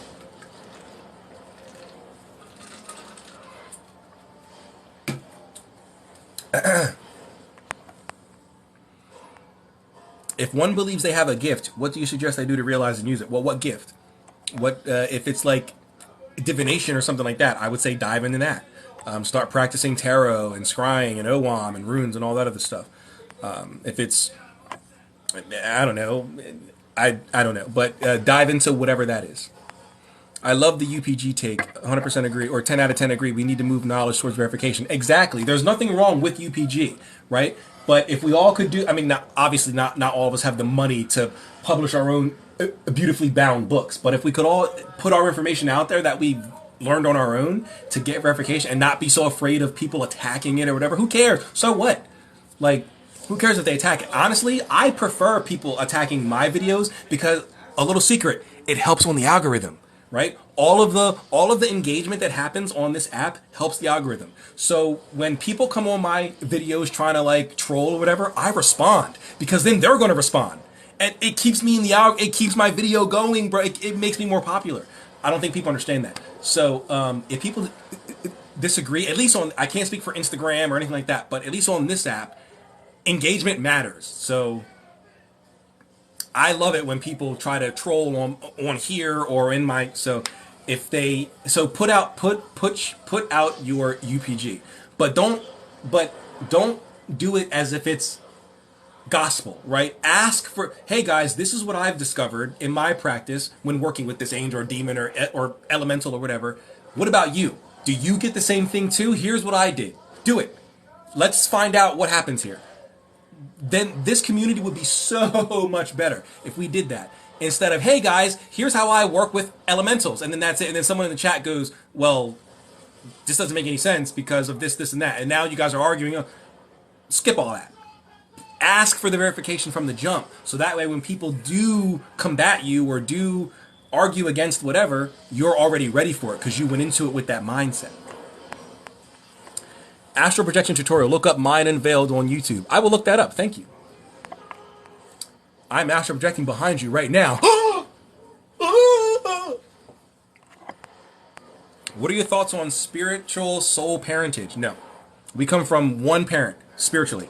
The monad, God.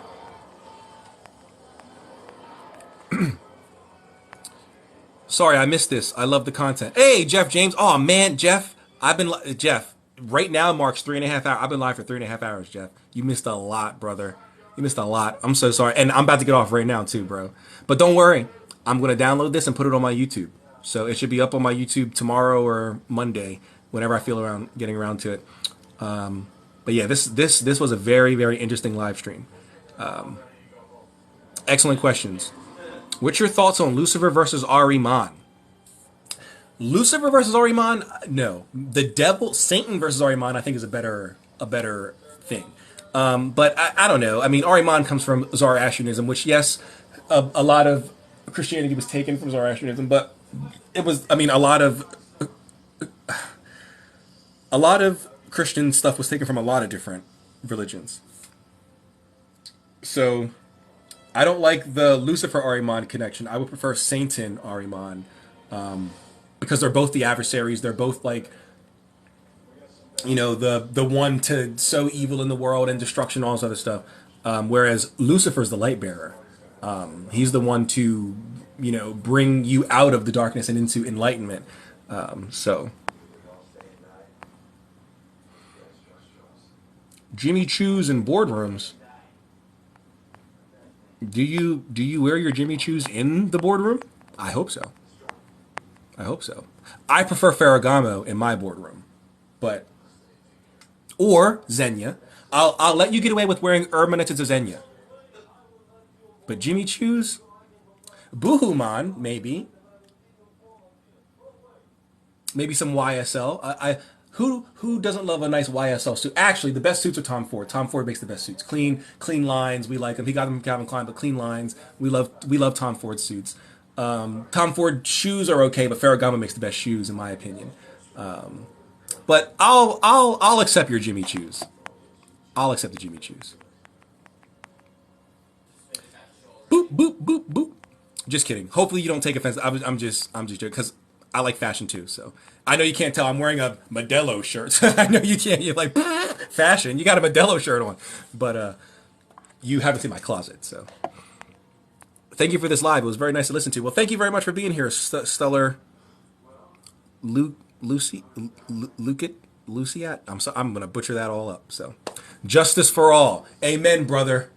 Justice for all. Got the fist up here. Justice.